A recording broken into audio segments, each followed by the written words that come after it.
SoulCalibur 6.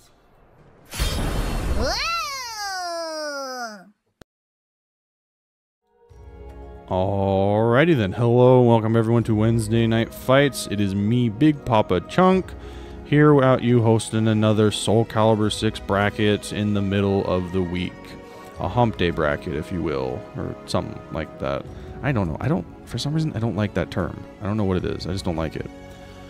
I mean, are you like thrusting your hips whenever you say it? That sounds hype. No, I can't, because, no, I don't. Well, that's what you're missing. You have to use your pelvic region too. You have to pelvic thrust in each direction as you say it. Left to right, left to right. Left to right, left to right. Front and back. Just gotta hit the pelvic, woo! Anyway. Yeah, and then bring it around town like SpongeBob said. Yeah. Is it too late to join? I don't know if he's trolling. Maybe. It's gonna fuck up the bracket pretty bad if we called matches. See, I'm close. But I was like, well, I do have the whole match renewal spiel. I technically could get him in, but I don't know. Anyway, we're out here again. We're gonna be running this bracket. Help me with the bracket, as you can see on the bottom of the screen. I have my good friends Konmai and Beanie Thuggish helping me out on commentary. Beanie, how you doing tonight? I am doing wonderful. It's another Wednesday, which means it's time for another Win and Freak Out Online Edition, episode 32 for 2025. Back to school night edition. Some of us don't have school. We're old fucks. Yeah, if the only reason you wouldn't even know what this day is if you're, I guess, daddy caliber age, which, unironically, is people who are coming back right now. It is daddy caliber time tonight. Yeah, so I am back to work, and I am. Actually, no, today was pretty fine, but yeah. Have you heard any new Zoomer memes that you want to share with the class? No. Okay. I don't. I hope not. They still laugh when I talk about Fortnite, so that's about all I know. Do you do the gritty on them? Gosh. I don't even know. Well, before my soul leaves my body even more, we have a Matcherino for this bracket. Exclamation Matcherino brings up the link in the chat. You can go to the Matcherino, sign into your account, or create an account if you haven't done it also already. You click the blue claim code, and it adds a free 25 cents into the pot. Costs you absolutely nothing. All you gotta do is just sign in and go to the Matcherino. So if you have not done so already, I would please ask you to go do so now, so we can use up all of those codes. There are 37 remaining, so there's plenty of codes to be had and to be used. Don't forget, there's also the orange contribute button if you want to add your own custom amount from your wallet to make the prize pot go a little bit higher, all of which goes towards our top 3 competitors. That one's totally up to you, totally just because you're feeling generous and you want to make the pot bigger, because the bigger the pot, the sweatier the players get, and it's fun to watch. All right, cool. All right, let me there you are. Stuff going, and we'll be good. And oh boy, do we have a bracket tonight. Actually, let me see how thick this thing is. Yeah, big, stacked, and thick, indeed. Mm-hmm. Looking like a what is it called? A McFlurry? Something like that. A blizzard. There we go. I was like, what's the really thick ice cream called? I think it's called a blizzard. Yeah, that's the Dairy Queen. I thought we talked about that like 2 weeks ago. Dairy Queen? Yeah. Blizzards? Something like that. I'm 6'2" and weigh 150 pounds. I could always do for ice cream. Yeah.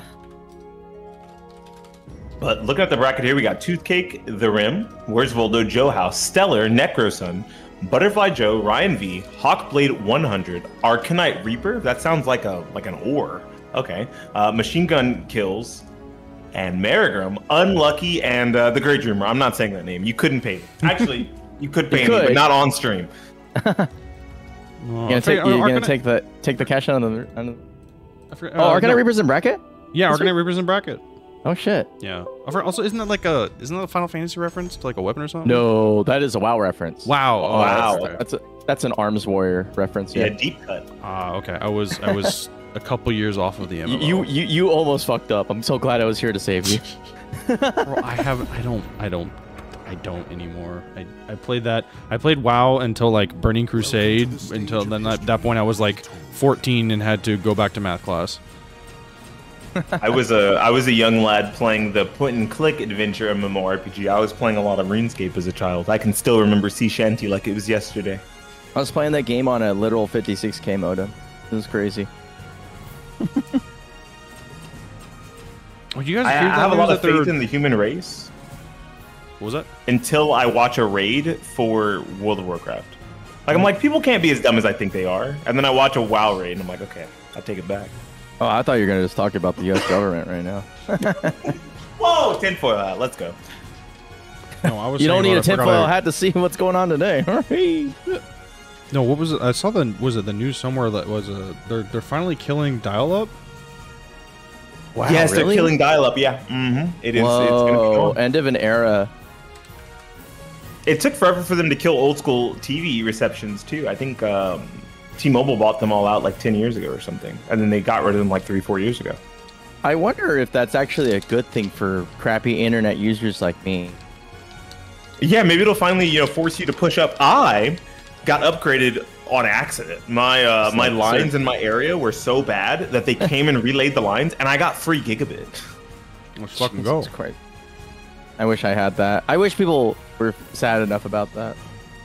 Yeah, they were like, "Wow, your area has terrible internet. You're not getting the speeds you're supposed to." I was supposed to be getting like 400 up and 400 down, 40 up, and I was getting like half of that. And they laid gigabit lines, and now I get like 800 down and 78 up. I'm like, "Ooh, this is pretty good. This is kind of nice." Man, if I could ever get past 3 up, man, such an evil would be unleashed on the world. I cry for you. You just said 3 and you didn't add another number at the end of it. Yeah, I barely get 3 up. That's if anybody ever wonders why I don't stream, it's because I literally can't play fighting games. Yeah, you need like and 5. stream at the same time. Like it's just literally not possible. So it's weird being an internet person without having ability to project your internet personality anywhere. So yeah, that's if you ever wondered why I'm a fucking mic vulture, it's because I have to be. I do this for survival. This game of, this Oh no, Speaking he of surviving, cut out a lot the- difference a lot different if Konmai had the power of the internet. Also, online and ranked would be far more terrifying. It would be a lot more annoying. Yeah, you none of your ankles would be safe. Oh yeah, who are we going to be witnessing? I'm kind of waiting on someone to show up. Oh wait, Oh. I think they did. Oh, Oh wait, no, they didn't. are they coming? Because I'm excited to see this. I want to see some of the highest level MASH of my lifetime. Yeah, I don't stream anymore, so we got to watch the high level match from the Greeks instead of the black guy.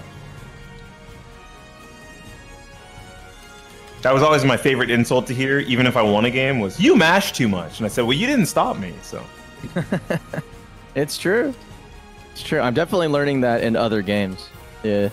Although it's funny. It's actually killing me in other games, minus like Street Fighter, where like I try to mash, and I'm like, "Oh, pressure is like extremely real in this game. My bad." Yeah. Yeah, you don't just immediately lose your turn on block in 2D most of the time. It's kind of wild. Like I mashed an MK1, and I'm like, "Oh shit, wrong game." There's strings and stuff, but it's just not the same. My experience with DOA has been, how to describe this? So, like, if you try to whiff punish something that's in a string that's moving towards you, Don't. it's not going to happen. It's Don't. you simply are going to get clipped 6,000%. But you can whiff punish people if they literally whiff, like they're in recovery animation. So it's interesting. I'm not sure if I like that kind of direction of a game, but it's definitely taught me to be more patient. It's funny too, because I feel like the more I play that game, the more I think about, oh yeah, I really wish we didn't have the retracking problem in our game. I think the interesting thing about DOA is like when you realize that as someone whiffs a string, it's extremely hard to whiff punish them, or as someone's like finishing the string, like trying to go for the second hit syndrome, where after 2 hits you try to swing into the third because you assume they're done and you want to whiff punish it. You can actually just like walk up hold people, and it it totally works. Oh yeah, holding is insane. Like that, but that's what the system is balanced around. Like you mash your hold choice, and if you're correct, you fucking obliterate your opponent. If you're wrong, it's like, oh, that sucks. You're in trouble big time because you get, you know, critical stun. But like, yeah, it's what kind of keeps it together in terms of being a game that it's the first game I played where it's like, okay, everybody must mash, but you can mash defense, which is a very cool concept. Because if you mash defense in, say, SC, you usually just explode and die forever. Like, you'll never get your turn back.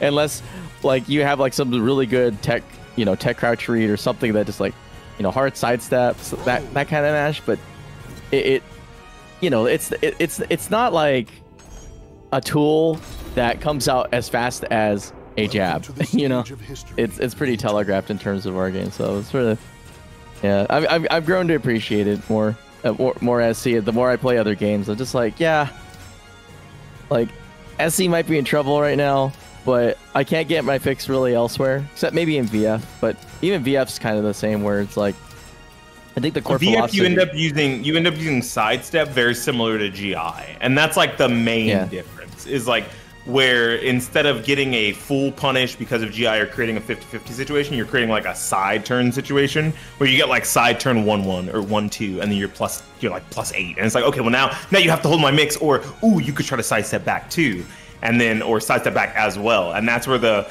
mind game comes in up close, and it's so high APM that when you're wrong, it feels so bad because you're like, damn, I can't react to any of this. I just kind of gotta let it rock. Yeah. All right, Butterfly Joe versus Ryan V. So if you're not a Ryan V fan, you're about to probably be. This is the king of playing Sophie like the way everybody tells you not to play Sophie. And I've always enjoyed that component, mostly because I always point to Ryan V as an example of like, oh, I'm losing, I'm trying to play too honest. It's like, yeah, play like this. It's funny because you mentioned it, and he immediately started off by blocking. That was exactly not what I was expecting. Yeah, I was expecting like big not low the real or Ryan big V. Who is yeah. he? No, Kaderi, he's back now. There we go. Yeah, I was like, where are the big? There we go. All the just the big sidestep call out buttons. He did a 2-2B like raw and didn't get punished for it. That was pretty good. Yeah. So like, the thing about Ryan V's game plan is that he sort of forces the onus on you to know what you're doing on the punishment side of the game.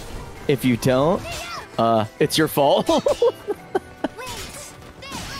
All right, oh, okay. nice good knockdown. Yep. He's and then pretty small though. It's like he's aware that I'm talking shit. So is it really talking shit, or is it calling out a play style, right? Like, it's okay to be a masher and to be known as a masher as long as you wear it well, right? Like, if you're mashing through strings and dying for it, masher not wearing well. If you're mashing through strings and winning, masher wearing it well. You know, like that's really the difference. Like that, really good sidestep call out. It's kind of funny because I think Talim is sort of naturally predisposed to playing pretty aggressively too. It's pretty rare that you have people play like, I guess, like Sly, who really, if he had a choice, would play mid-range the entire game. Butterfly Joe, though, is playing more of a traditional Tom, where you just kind of get in and start getting in their guts. Speaking of getting in their guts, here we go. Holy shit. Oh, this is a good knockdown. Yeah, that was a really cool knockdown. That was like actually really scrappy. I didn't even know that was going to work. Ooh, I like the weight. Oh, he's doing the beans! See, nobody's ready for this shit. That's like how often do you see that string? Like, how often do you see that string, though? All the time. Other Sophies, never. You will literally never see it. Oh, you're dead. Oh, you're fucking dead. That's so unfortunate. I love it. Ryan V bringing the stuff that, like, the day one Sophie stuff is like, did you remember that this is a move? I think he also did a full charge 1A, didn't he? A little bit ago. Is there such thing as a full charge 1A? Well, he did like one. I think it's 1AB. My bad. I want the A is in charge of. But isn't those are full hold 4A. Full hold 4A. Okay, yeah. That's what it was. All right. Well, okay. Butterfly Joe in like an instant gets a huge health lead. Holy moly! Once he could get that offense started and not allow Ryan V to match out, it looked a lot worse. No, okay, it's a small punish and able to close out the round on it. I was a little scared that it wasn't going to be good enough, but the knockdown off of it made it a really solid punish. I want to see Butterfly Joe hit him with a full crab claw on 2TP whip. Just like get the pincers out as crunch. Oh, that would lethal it, wouldn't it? I think it's airport, so it probably doesn't work, but it'd be cool to see it. Get AAA all on the tow truck. Okay, here we go. Another 2TP. Hey, oh my! He did it again, bro. I mean, to be fair, he had been doing a lot of run-up low there, a lot of the 1Ks, a lot of the full crouch 1K, so he had him scared, and there it is. He had him very scared of the low in that situation, but, you know, Butterfly Joe not wanting to wake up again with the same option, and Ryan V calling that. Really good stuff. I'm glad that he uses his beater. That's a thing. Some players play with conviction, and Ryan V plays with a very clear game plan, which is play big and hit really hard. Almost like he played some small game, of course, to kind of put it off center, but he's not afraid to acknowledge that he's getting the leverage and start using tools that are basically normally discouraged, because I think when you start playing like the King's English sort of caliber, it starts becoming like really dangerous to lose your turn. But I think for most players, it's really important to understand that sometimes you just got to be like, hey, if it's going to hit them and they're going to get clocked, you might as well take a turn that does like 3 times the damage, even if it risks you losing your turn or getting blown up in return. Risk reward in SoulCalibur is very important. Like a lot of other fighting games, you're very able to nickel and dime your way back to a lead. But there's so many ways to steal a turn back and to lose a turn in a game as free and open as SoulCalibur that sometimes you just got to take the big option. Like you take it when you have the read for it, and it hopefully will pay out not like that. That was a good block punish on 6XA though. That's going to be important in the future, because 6K is one of the best I-12s I think in the game. And it's good to leverage it against Sophie's mid approach tool. Mid YoRHa approach tool like that, right? Like just actually sitting there and choosing to block and knowing that you have your punish. Really good stuff. Very long reaching. Oh, nice! And catches them, and that's going to be it.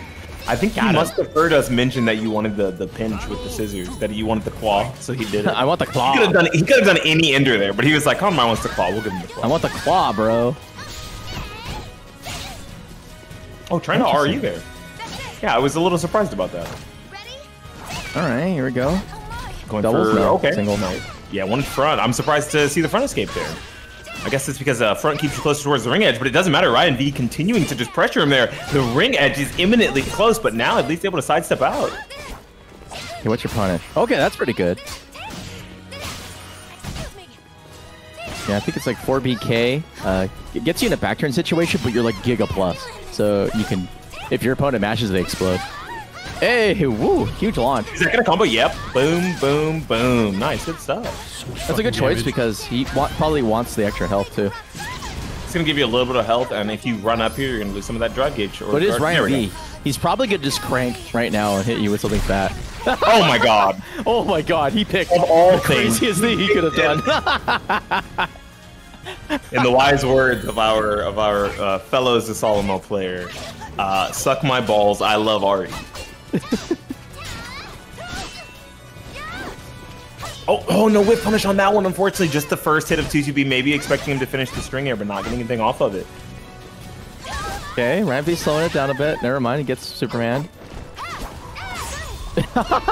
He just gave him that was sick as shit, dude. Hey. Oh, that's pretty good. Yeah, keeping him stuck on the ground there just to win. Yep. Mixing between the mid and low there perfectly. It's funny, he was using what I would consider mostly an Oki tool in neutral. Pretty impressive. Okay, what's the ground game look like? Applying more pressure, forces the soul charge out. It's pretty good considering that was just run-of-the-mill knockdown. Oh, he was almost cracked! Oh my god. He was almost cracked. Do you think he soul charges back here so he doesn't just get like killed? Oh, no, not the wall flat. He wanted it. Oh my god. That is gonna hurt. Not able to kill, but very close. And the he just needed another 1K! Oh, that was the one time Ryan V shouldn't have played big. Is he gonna attack? Is he gonna attack? No, he stays up. Oh, he does full string. RE? Oh my gosh. Oh no. I'm expecting A. He goes for A. Yeah, he does it. Okay. Soul charge. He does 1 bar meter here. You know, he could break with this. He could just break with this. Oh, and trying to... Maybe he tried to backstep there, getting caught. I didn't see anything that said run count or anything. But I don't know if maybe he started to move. I think he was kind of like frozen in the moment because he was smart about not trying to punish 2-2B and soul charge because of the lightning strike. Oh, Lamau? Crab claw. No, crab claw makes a weird not able to spot. get the second hit. Oh, Jesus Christ, he is. Ryan V is trying everything in the book. This is really good for Butterfly Joe because he has 2 bar of meter and he just splat his opponent's account, right? Like, what do you do here as Ryan V? Right? First thing, you gotta try to get away from the wall. Slow walking away, yeah, taking that space. Now he's got all this space behind him. You cannot get... Yeah, not today. Can't finish that. That's cool. It's cool. All right, Joe getting more of a consistent offense there. He's had a lot of pretty strong round starts, so that's the one weakness with the how should I say it, the Ryan V game plan is that it's good when you're at the beginning. It's a little bit less good when you're behind because then those, I guess, like from like a turn taking standpoint, you get hit. That's like a quarter of your remaining health as opposed to, oh, well, if I get this 10 damage poke, I can take this like 40 more times. Oh, trying to jump over the low there. That was maybe intentional. I really want to hope that was intentional from Ryan V. He's down to finish these strings. He's just wilding out. Nice punish. Okay, rolling in. Able to close up the life gap here and put himself up in meter. Ryan V looking really strong this round. Taking a lot of small punishes where he can get them, taking these the mid-low mix that Sophie's really good at up close, but not ever really backing away and trying to force more aggressive options out of Butterfly Joe, right? Like you see him playing in this range one. He doesn't really want to play the mid-range game where he's attempting to get stabs and big whiff punishes. We've only seen him attempt, I believe, like 1 stab this entire set. Yeah, he's not really a stab kind of guy. He's definitely more of a the elite with punish lethal hit kind of dude right now. Nice punish. All right, here we go. Stay on the ground. Stay on the ground. Nice. Double, you know, for someone who doesn't keep it very honest, it's really funny that he forces other people to try to keep it honest with some of their more grimy and dirty setups. So like that Talim backturn setup, it's very old, we all know it, but a lot of people will just wake up into it and have to hold it. Like Ryan V just stayed on the ground. He said, no, I know you're grime. I'm just gonna lay down here. I'm gonna chill. Oh, nice launch. Oh my gosh. That was sick. that was just an amazing timing catch. What was that? Wow. And he is okay, not dead yet. But it's 1 turn. 1K, I think? Oh, no, 4B, I would have lost. Yeah, but we both went to Vegas and lost. We lost money in Vegas. Nice job. We played slots. All right, Ryan V up 2. Let's see what Butterfly Joe can cook up. It's a good start there. It's a ground Oki. Okay, he's beaming. Ryan V having a hard time getting into that space of engagement. Gonna have to get something big maybe, unless he can nickel and dime, but that's not really his MO. MO. A lot of life to nickel and dime away. Yeah. Oh, the crab claw! And it's funny you called it, right? You said it's not his MO to nickel and dime, and the first thing he does is send it on something fucking massive and die for it. Yep. He was like, I've always been a gambling man. We bet big. Ooh, oh, that could have been an amazing whip punish. So close, just slightly off timing. Nice duck. Ooh. Hey, Lamau. He's cooking with gas. He got the full unblockable out there. Okay. He's holding on for dear life. I feel like Ryan V's waiting to get the 2nd bar of meter before he goes for a soul charge or anything, or you know, just hitting him with a big launcher for the CE immediately. Oh, he just tried to, yeah, he just tried to critical edge. Yeah, he went for broke. He's crazy. All right, nice air hit. Zen, he's looping. Wow. That's a lot to have to hold, and now you are dead here, even with something as simple as a 6BB, if I'm not mistaken. I think that wasn't a terrible read on the pressure that he was kind of presented with, because Talim usually has to initiate or pressure with highs out of Soul Charge for those fancy strings. So 2TP would have been a pretty okay choice, but it doesn't work out there. Oh, nice step. Oh, the shotgun. Oh, this is close. You might be dead here. He's in trouble. One mix up. He has 2 bars of meter. Is he going to spin one? Here comes the first spin. Not close enough. Doesn't get the splat. No 6K follow up there, but I think that's it. Doesn't even need it. Butterfly Joe able to play that really good mid-range game at the end there after he realized he was creating enough life lead early in those last 2 games. Built big life leads and just forced Ryan V into situations where he was uncomfortable and wanted to make big plays or small plays needed to do. They had to do. That was crazy. Good stuff to Rampede though. I always love watching him because he is the craziest Sophie of all time. Yeah, definitely some very unorthodox. We'll call them unorthodox situations. Yeah. It's funny because his gameplay tells kind of a story. It's like the way that you play SoulCalibur is there is equal amounts, just really. Well, I mean, any fighting game really small stuff, and then sometimes you just gotta go crazy. And it's just nice to see like a character that I think normally associated, for better or worse, with playing small, gets to show off some of the funnier stuff.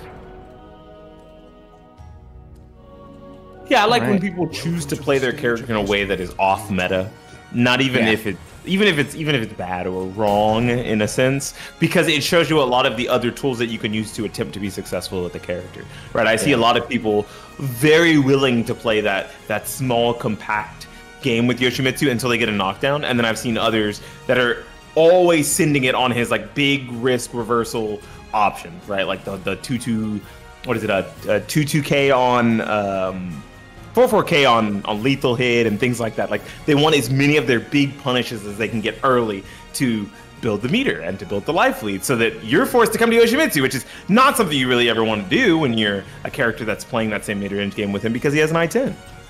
Yeah. Well, his I-10's kind of interesting because it's like minus on hit, but then he has chicken combo, so it's almost like a good thing it's minus. So I think if it wasn't minus, it would be a way more fucked up. Mia. Uh-oh. Oh, she must have assumed that he was only a Tira player, huh? No. Yeah. It's funny, Mia. This guy's name used to literally be Yoshimitsu 6. Uh-huh. Like, he played Yoshi. That's when I was still a spring chicken playing in some online brackets. Holy. Okay, Juice. And YoRHa, okay. I feel like this is... I don't know if they met an Evo bracket, but they probably played Keshi's. Shouts out Arcanite Reaper for putting 20 in the match Reno. Woohoo! I was wondering how we had 31. He's in bracket and he's dropping like WoW subs on us? Bro, what a true champion. Love the server time. Also, shoutouts to Palm Trees for the $5 as well. Thank you for pulling into your pockets and reaching in and getting in something other than lint. But if you only have lint, you could always hit the Maturino code button, and we have a good time saying, hey, the number is going up. It makes us feel good. Yeah, all I got is lint, so I made sure to hit the Maturino code button. All right, big stage, nice and wide, and no walls, so probably less like infinite 6AA from Juice, who has learned to just let it rip at any moment. Well, I guess I would say let it rip City Outlaw. That's probably the better pun right there. Is not for your taking. It's gonna be fun to watch you grovel. Versus Tira, who's got a good backstep, but it's Siegfried. I was about to mention that. Yeah, I was about to mention, how do you think we'll see this round start? But it was both of them taking a little bit of space for backstep. Siegfried's buttons are very long, but I do think taking space versus his character and then waiting for something big to whiff to at least start off initiating at him in minus frames or in block feels really good. Because once he's in block, he's a little less scary than when he's just standing in neutral, able to hit you with some of these bigger options. Yeah, like the B6. I actually like the use of Juice's 1A and not doing the full string and just kind of do a small poke after. It's kind of clever. Ooh, yeah. I also like that ground catch there. That was really good. Just forcing him to want to roll around and deal with the potential option of the vertical there, and then using the low, the ground hitting low. Good call out by YoRHa earlier, but receiving the blunt side of the blade. Oh, 6A is back. Never left. Okay, pick up. Another good crouch. Yeah, these step crouches are really good. Good punish by YoRHa there, though. Oh, ouch, right in the face. I believe that one is minus on hit, isn't it? The first hit of 1A? It's minus on hit, but because it's long range, you're technically plus. Okay. Yeah, it's like your opponent starts to get in there, and that doesn't generally feel good. I was wondering why YoRHa would use that soul charge, and that only seems to make sense, right? Like, push him off of you, maybe reset neutral, and attempt to... Oh my gosh, that was the craziest punish. That was so close. No way he got hit back. No way. Okay. Was Juice the Siegfried that I saw when I first came back? Use CE into CE? Was that Juice? Yes, that was Juice. Okay, all right, I like this guy. I was just double checking. I had to make sure I had the call out right. Yeah, they're pretty. They're basically literally the new outlaw. Okay. Because they're both in the same region, so. Oh, and they're both Faustian as well. Yeah. Oh, another good whip punish. These 6/6As are going complete. Like, they are not working out very well for YoRHa here. Okay. I trying to run some smaller offense there. There we go. Surf on him. Oh, doesn't get the attack throw. Yeah, that was two interactions where I could have swore Tira gets more off of those. Nice duck. That was crack. Woo. This will shift him back into Jolly though. Okay, and then back into Glimmy we go, which is good. Oh my gosh. Oh, the Mal? I told you I love them. I love Juice. Oh my gosh. There's no way, bro. I was like, hey, this is the Siegfried that like double CE, right? This is even better. It's just wake up CE, like making it look as if it has wake up and vulnerability. What a timing call out. Good on Juice to say, hey, that Oki's hella fake. Hey, keep your Oki real on me, gang. Yeah, we don't do that out here. Oh man, that's awesome.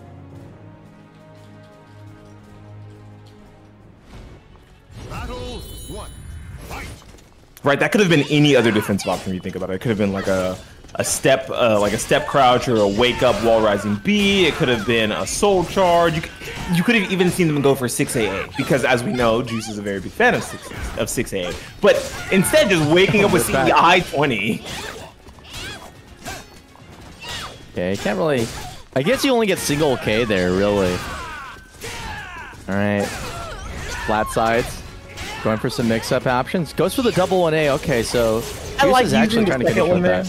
Yeah, going for the second one there when you have that big of a life lead, like taking the risk on the punish, knowing they could get counter poked by it, trying to swing into it. I think that's a phenomenal idea, right? Just kind of show your opponent like, hey, are you willing to sit here and block for the second hit of this, and then basically take away your free turn? Oh, trying to press a button there, expecting that Juice wouldn't press anything. Okay, we still don't get the surf too far, I assume. Yeah, I don't know what's going on. All right. Knock, knock. A plus B, getting nowhere. Oh, not considered a back throw. Very close. I like the side step out. YoRHa able to get something big started here, hopefully, but that soul charge out. Juice does not want to give them anything. Oh my gosh, do you get anything here? Okay. You got like greatest. You got 10 damage. Good job. 10 damage and a knockdown. Nice tech crouch again. Juice is memeing. But the memes are working. This looks like the Siegfried you'd see in like the arcades back in the day. Like I'm just gonna hit you with all of the save it for nationals tech and see if you're ready. Oh my god, that hook goes again. Working. I don't think that's guaranteed at all, honestly, because it's not. You 100% you can get. Oh, okay, but here we go. Yep, it's big damage here. Back on the bike. What's going to be the mix? They get one Oki situation here. No, instead, you can being away. Not even giving them the Oki situation, knowing that they have a Dark Legacy here. This is rough. Oh. And there's the Dark Legacy pop. Yep. Oh, and that is going to kill. Holy moly. Nice clutch. Blocking the Dark Legacy and the Toad Tableau. Good stuff from YoRHa. Ready for both of the options there. Oh, solid whip punish. Double 1As. Yeah, not wanting to deal with any of the slower high options from Juice there. That was really smart. Interesting get away. Yeah, I was expecting, wall rising B, as always. Good AJ spacing again. This is a good spot for Juice, but now at least YoRHa is in Gloomy Coda and has 1 bar of meter here. Oh, and not able to deal with the mix, and Juice is gonna take that. The layers. I see. Naruhodo. Okay.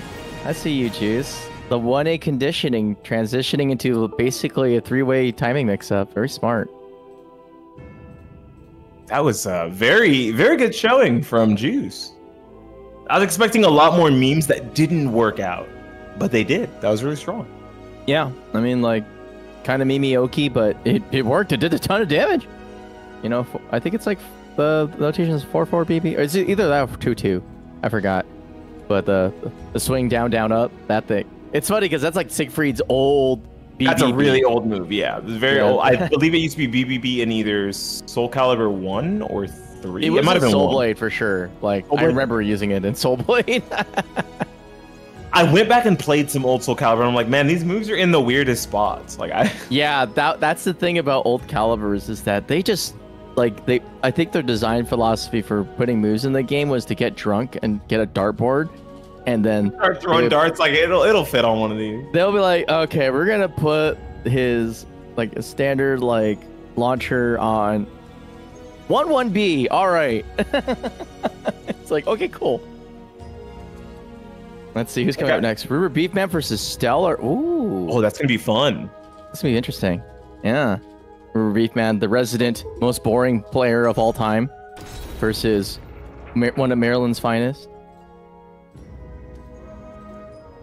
I think about the old SoulCalibur buttons, and it reminds me that Keelik in SoulCalibur 2, his 6AA in this game was his AA in SoulCalibur 2, and his AAA in this game was 6 AAA in SoulCalibur 2. They were just backwards.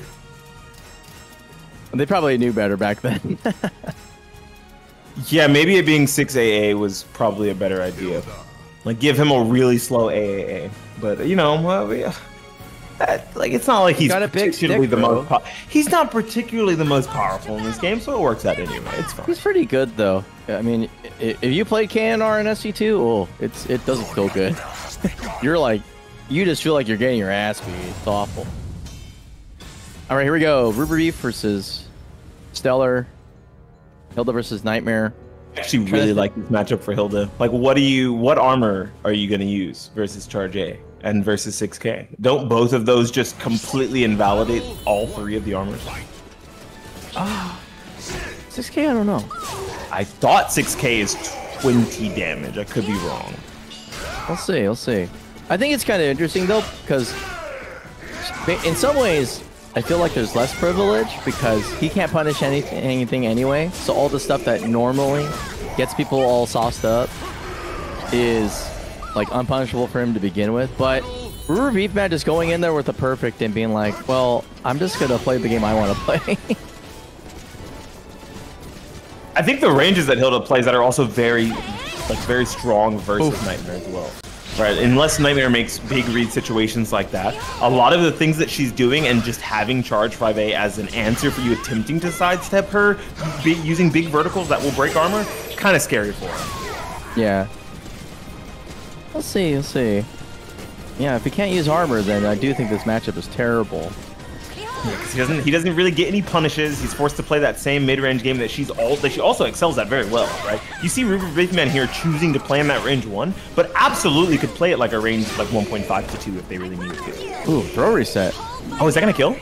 Because they're in gun. Might kill, yeah. Hope He's it does. good. Yeah, he's done. Right. Oh yeah, we don't get to hear the sound. Thanks for the notation. I appreciate that.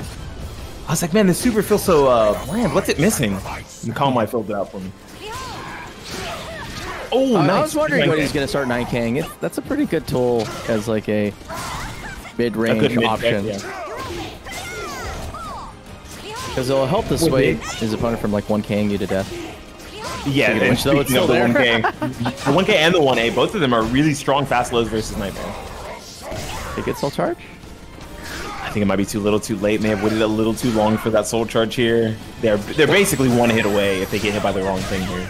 We'll see, because it is Nightmare. Oh! That was a drop of a century. That was really a bad. very tragic drop, yeah. Yeah, that feels really bad. I think he got Parsec. I'd be real with you. He's from the East Coast, yeah. so, you know. I love playing. So is Ruber, but yeah. Ruber's here a lot though, right? Ruber might be more versed in how the Parsec feels. I believe there was a European who had asked if it was only us, right? If it was only America. It's like, well, if you want to deal with US Parsec, go ahead and enter. Spin. Just call on every timing. Counter. Everything being called out right now by RuberBeef. Another one! God. 1K? Yeah, he knows his opponent has to make something happen to sort of build momentum back into the game. So after the blocking period ends, he just waits for the move and cooks. RuberBeefMan still in control. Yeah, you see Steller trying to backstep a little before taking any of the options just to see if Ruber is delaying a button and trying to create a timing mix that Steller won't have to play around if he backsteps first. But so many of these good buttons go so far, Steller cannot backstep them. Oh my gosh. That's a counter hit. Oh, trying to press a button there. That's got to feel really bad. I think it's guaranteed, so just kind of have to take it. Okay, yeah. See a Nightmare playing scared at that range, you know you dominated the mid game. Jeez Louise. Is that a real combo? Wow, that's awesome. Oh, this is now a mix-up. Okay. Oh, and he ate the meter too. We're looking at a parfait. 1K again? Oh, not yet. Okay, 1 meter starts another one. There's the 9K. Or the 1K. God. What an ass beating. Sheesh. RuberBeefMan just never lost control at any point. Opened up like a can of Pringles, 100%. And it felt more like it was a timing war than anything else. At least that last game, it really felt as if RuberBeef just had a wrangle on when a wrangle, nice. A wrangle on when Steller wanted to press buttons and just made him pay for it every single time. Like literally every single time. You see the engagement up close, it would be like guard for like, 18 frames, try to move, immediately get stuff. Same thing repeats itself because it's like, okay, I can't mash here. I'm not a mashy character. I can't really get away with him. So I'm gonna hold that might have been the perfect set to get someone drunk. That's the kind of set where you say every time you see counter hit, take a shot. Oh, and they would have died. You would have had somebody floored by alcohol poisoning. Yeah, you might have to get your stomach pumped after a set like that. But that dims just the brakes, right? I think that matchup for Nightmare is very hard if you cannot maintain control and start gaining control of the way the set is going. Like you have to keep tempo with your opponent or set the pace. Once Hilde sets the pace, it looks like a 9-1 matchup. Yeah, it looked brutal. No real way to slice it, but good attempt by Steller, who's probably like, damn, Parsec sucked. He was like, yo, my drop, that was very... Yeah, because that combo would have done a lot for him to at least be able to maybe win back that round. I think he would have got some real mileage off of that, yeah. See, who else is playing? So, Vocal versus Unlucky. Shout out to Vocal for beating my ass like a couple days ago. He's the real homie. But it's playing against Unlucky, who's all the way over in Florida. Normally, I guess like segueing from Parsec, normally Unlucky avoids these on that basis, but I guess is willing to give it a shot this time around. So very curious to see how it pans out. Yeah, definitely just had that caliber itch, I'm assuming, right? I think some players, they stay away for a while, but they have to come back because they just feel the caliber itch and they need it. And this is one of the premier places in the United States to kick that caliber itch. You guys all playing a bite or something? Like, geez. That was really slow, right? And it's not normally that slow. It just the way that the internet works for AWS is a magical thing where not everything is cached up front, so whatever. Actually, that doesn't make sense because Siegfried got loaded already, so actually I have no idea. Yeah, we would have only been loading the smallest character literally in the game. I mean, smallest, but probably not by poly count, given the number of fucking ruffles this character has. Oh, and all of her roses and every effect a rose creates. Probably a lot of polys, you're right. Oh, the immediate run-up 1B. Oh, this is sinister. I was fully expecting to see a third, but they wanted the timing catch there. I think that was really smart from Vocal, not going for it a third time. I want Unlucky to kill Vocal for doing that. Immediately. I want him to get 4. I want all of his roses to come from 1B rose. Nice start, better break. Okay, side B kicks out. Ooh, good launch. Yeah, and rose number 3. Trying to go for a throw there. Here comes the mix here. And the 6-6B to close that out. I like that. That was a really good situation to set up because most of the time you had seen them go for something like a low there. Yep, nice 6B interrupt. Check out. With Rose. Dang, the immediate check. Not wanting to let Vocal think any of his pressure was going to be real there. Side B. Okay, 4A's out and about. Ooh. Good side step punish. And pushes towards the wall here. I think that's the bigger part for Unlucky here. Putting Amy towards the wall feels really good if you don't drop your stuff.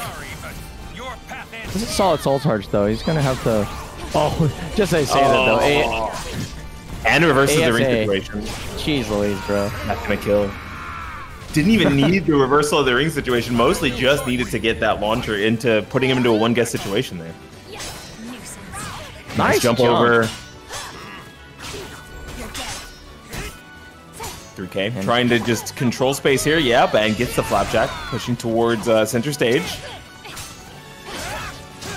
Good 6B counter hit. See what he gets for the follow up. Goes for Go for the timing and mix! stuff. Good choice. Good choice. He said, I'm not the only one on Parsec. Hold this. Hey! Oh wait, this is I forgot. That's big one of the damage. parts of the curse matchup right there. You can just base hold and be like, hey, want to use strong tools? Not today. Oh, because both 4A and 3A lose to base hold, huh? Yeah. Ooh, that's really good. The problem is you have to stop her from just swinging in your face with something like 6-6B first, because 6-6BA now is a fucking, like, a war crime at this point, right? We're late enough in the game where if you get hit by a 6-6BA, you might just die. But if you block the first hit, you can get a whip punish on the A, so it's not too terrible. This reward wise. Hey, speaking of which, nice step duck into the while rising B. This is the second Siegfried we've seen, and two completely different playstyles. Yeah, I would say Unlucky is more of the school of like traditional. The more spacing game plan. Linkors-esque, yeah, the more Linkors-esque Siegfried. Linkor's Hedonish, yeah. Yeah. Trying to just play the spacing game, keep them out, and take your big punishes off of things like AGA and other lethal hits like base hold. Oh, trying to jump over the low again, expect it coming soon, but it nope, not just yet. And Well, good googly moogly. He got good positioning, and frankly, that's all he needed right there. Okay, yeah. Oh, tried to step out, I assume. It didn't say counter hit, and it didn't say run counter, so that wasn't a backstep. It had to have been a sidestep there. Yeah, he tried to sidestep and he got caught. Very interesting. Battle 1. Fight. That was a good fought first match, though, so let's see if Unlucky can make a few adjustments here and bring it to a 1-1 situation. Oh, that was probably supposed to be step crouch while rising B, but instead just gets a standing B. Okay. Oh, going for the Memes. strings. Yeah. Ah, and there's the base hold once again. Good knowledge here. Yeah, I think as soon as he started using the base hold, this matchup started to look a lot worse for Vocal. Yeah. Battle 2. Fight. Oh, sidestepping. Oh, not able to get anything there, though. And getting the first rose. This is actually a really good situation for Unlucky. Keeping Vocal off roses in round 1 and winning. Let's see, though. We're getting in danger territory. Good block. Holy moly. Yeah, expecting the roll away there. Oh, using no. the... No, you are dead. And that was on a timing catch, too. It looked like he tried to do a step crouch while rising B. Is that back throw? Oh! There's a go side throw, yeah. Did you primary Lotus him? Is this Rock Lee? Yeah. This makes this character cool as shit. Okay. Reverse perception online.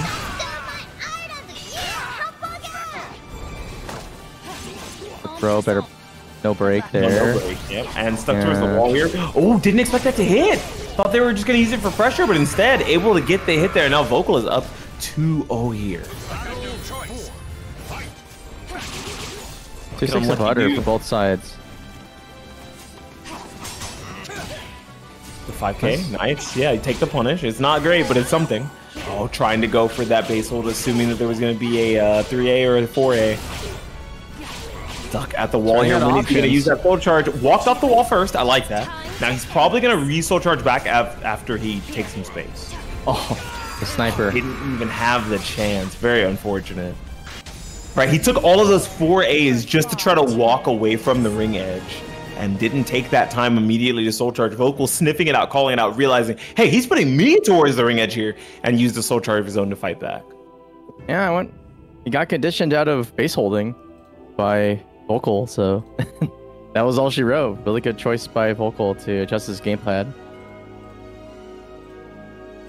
Yeah, I think that is one of the things that a lot of worse players with Siegfried will do is they won't get conditions out of the base hold. So it makes it harder to win versus them because you're not allowed to reopen them up with your good tools. But it's easier to win if you just keep running it down with the verticals, right? That was something that I learned like a long time ago, where you just have to like reel them off of the option that's supposed to open up the matchup. I have to put that in air quotes, right? Because as soon as you think of base hold, you think, okay, well, base hold is going to stop her from using things like 4A and 3A. So now she's less likely to be able to use those versus me because the threat is there. If you kill that threat enough, they should fall off of it. And then you can go back to using the moves again. But that's the layer 2, the layer 3 that has to come along when you watch 2 really stout, good players play the game. All right, let's see what's going on in the Maturino land right now. 32.75, 19 codes remaining, doing pretty good. We're getting there. We're getting there. We can go harder though. So, see, oh man, Jibodare DQ, sad face. I guess it makes sense. Daddy days. Yeah, daddy. Yeah. Literally daddy. All right, well, Zeph taking it over Machine Gun, so Zeph and Vocal will play later in Winter's Quarters. Sozo versus Butterfly Joe. Where's Voldo and RuberBeefMan, and then Juice and Infectious. Ooh, Infectious is back too. Hold up. Yeah, Infectious has been kind of hanging around, especially on Saturday. Been seeing a lot of action on them with the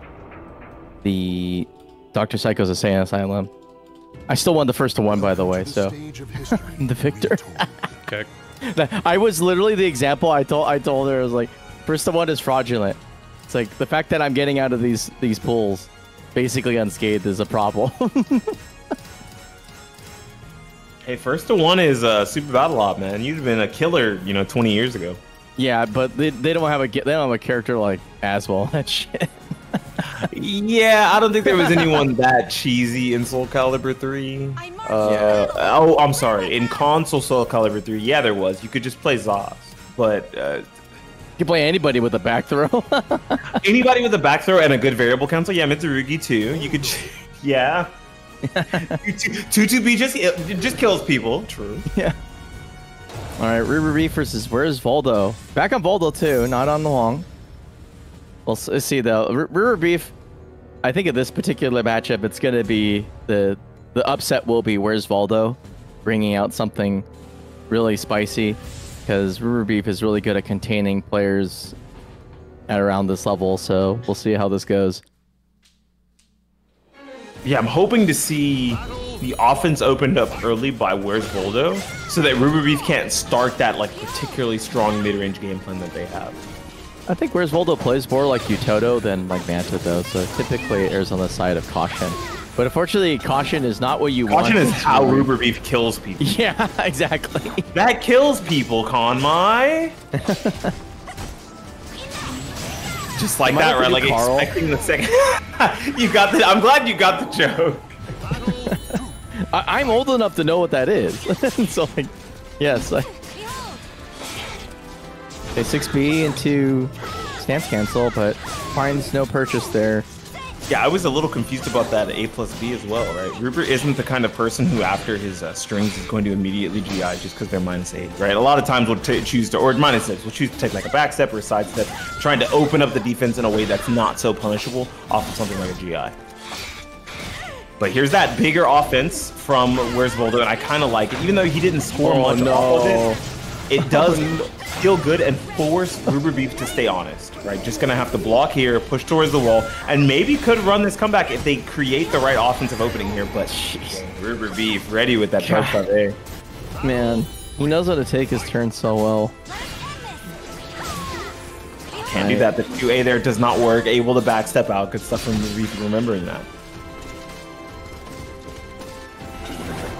Okay. Ooh, okay. Yeah, going full grounded there was really good. Stops most of the good pressure that you're going to see from RuberBeef. But that's a huge punish. You don't want Mantis Crawl to end in outcomes that look like that. You're typically looking at Mantis as a place of refuge. Like, you're like, hey, I'm only going to take like 40 damage at most, right? If they get some sort of a really sick punish, but that was basically a full combo. Yeah, you could tell Ruber is comfortable when he's basically on timing, just saying, okay, well, you're going to do something to escape me. I'm just going to blast you with charge 5B and make you through the day you existed, or I think it's 6B actually. But yeah, pretty wild stuff.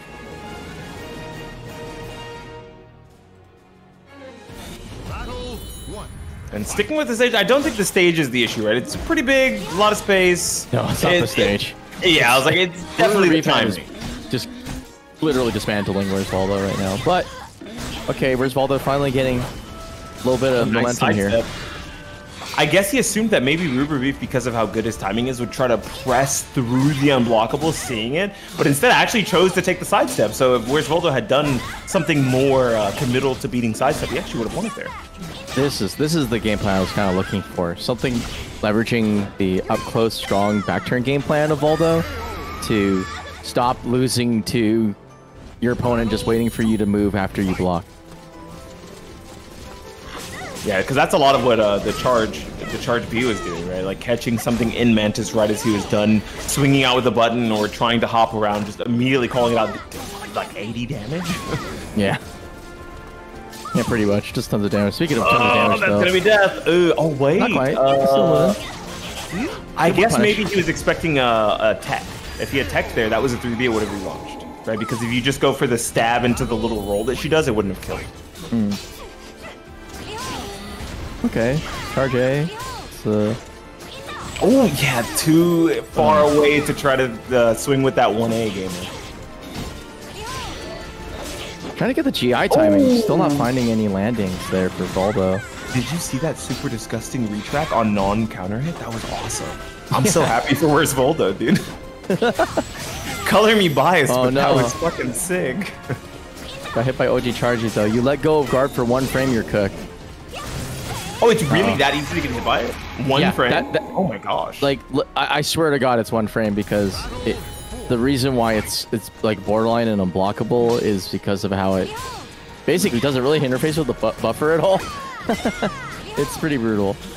I don't think anybody's actually lab specific on how long you can hold a guard, but it feels like if you just hesitate just a bit, you get smoked. Ooh. Nice suplex. That does reverse the ring situation here, which is relatively bad for Where's Voldo, but it's not. It's doable because of the fact that they have 2 soul charges to play out here.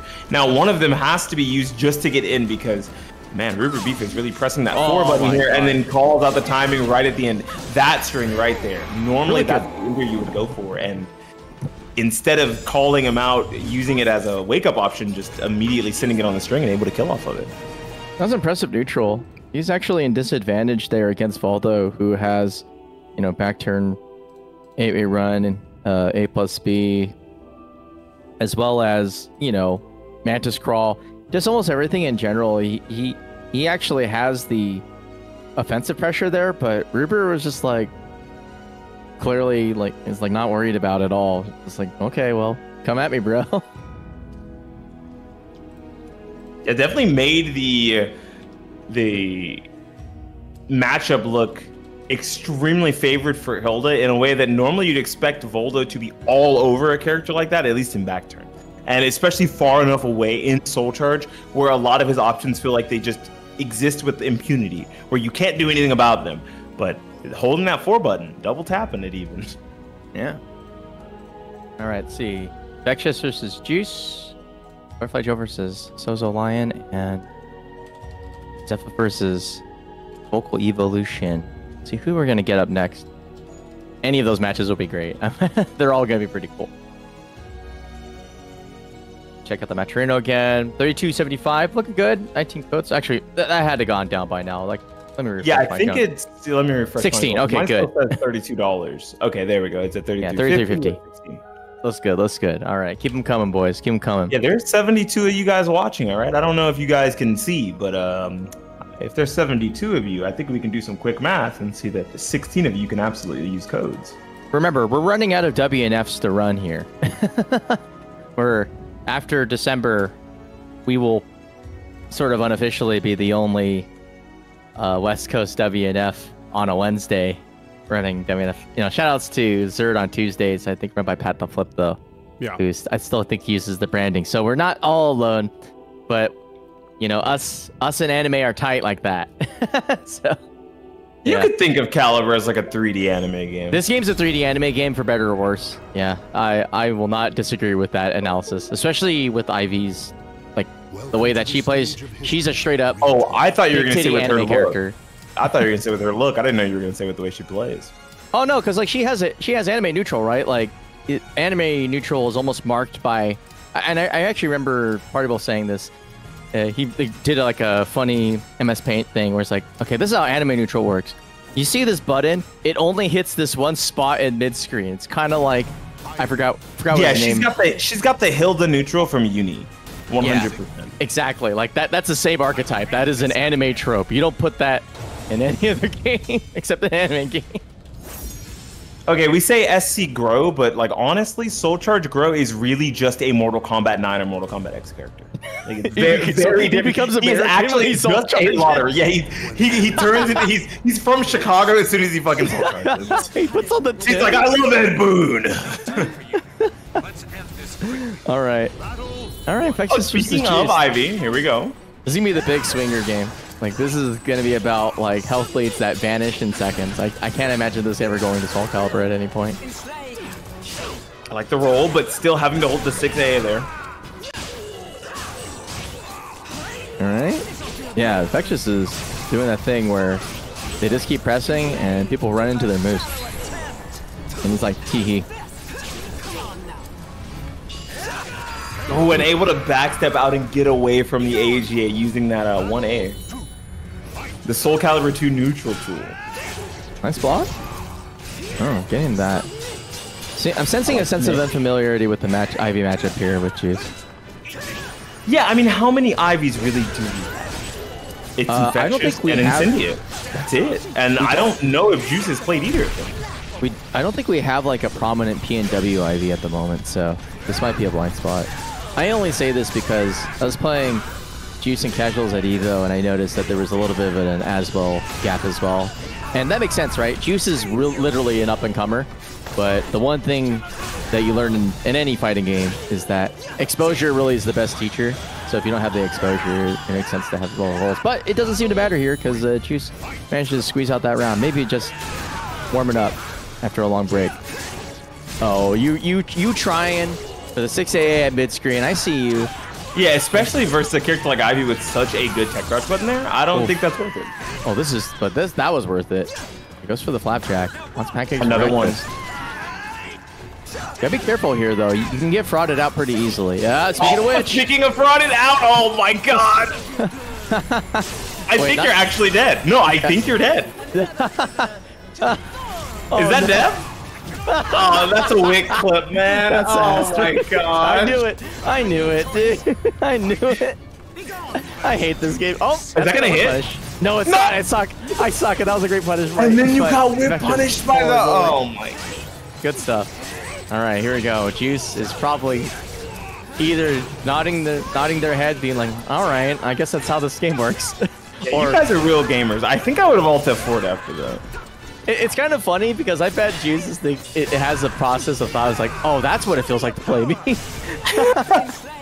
Like, not even joking. Oh, and that's gonna kill. Wait, no, because it scales pretty. No, it's a little short. It scales pretty heavily. It's gotta scale a little bit. That'd be stupid. Yeah, it scales heavily. Ooh, good soul charge though.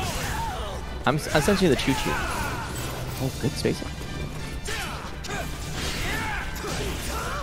Oh no. Uh-oh. Oh, nice backstep. That was a really good backstep to beat the Dark Legacy.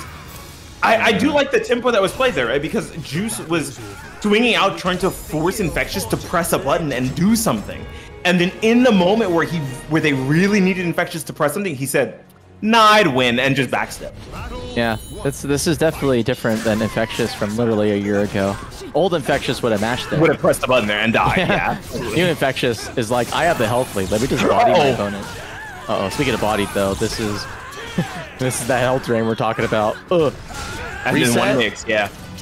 You don't get a punch off that of Siegfried. That's -12, but it's too far for his 5K. Oh, that feels pretty good. Tip range 3B might be the move.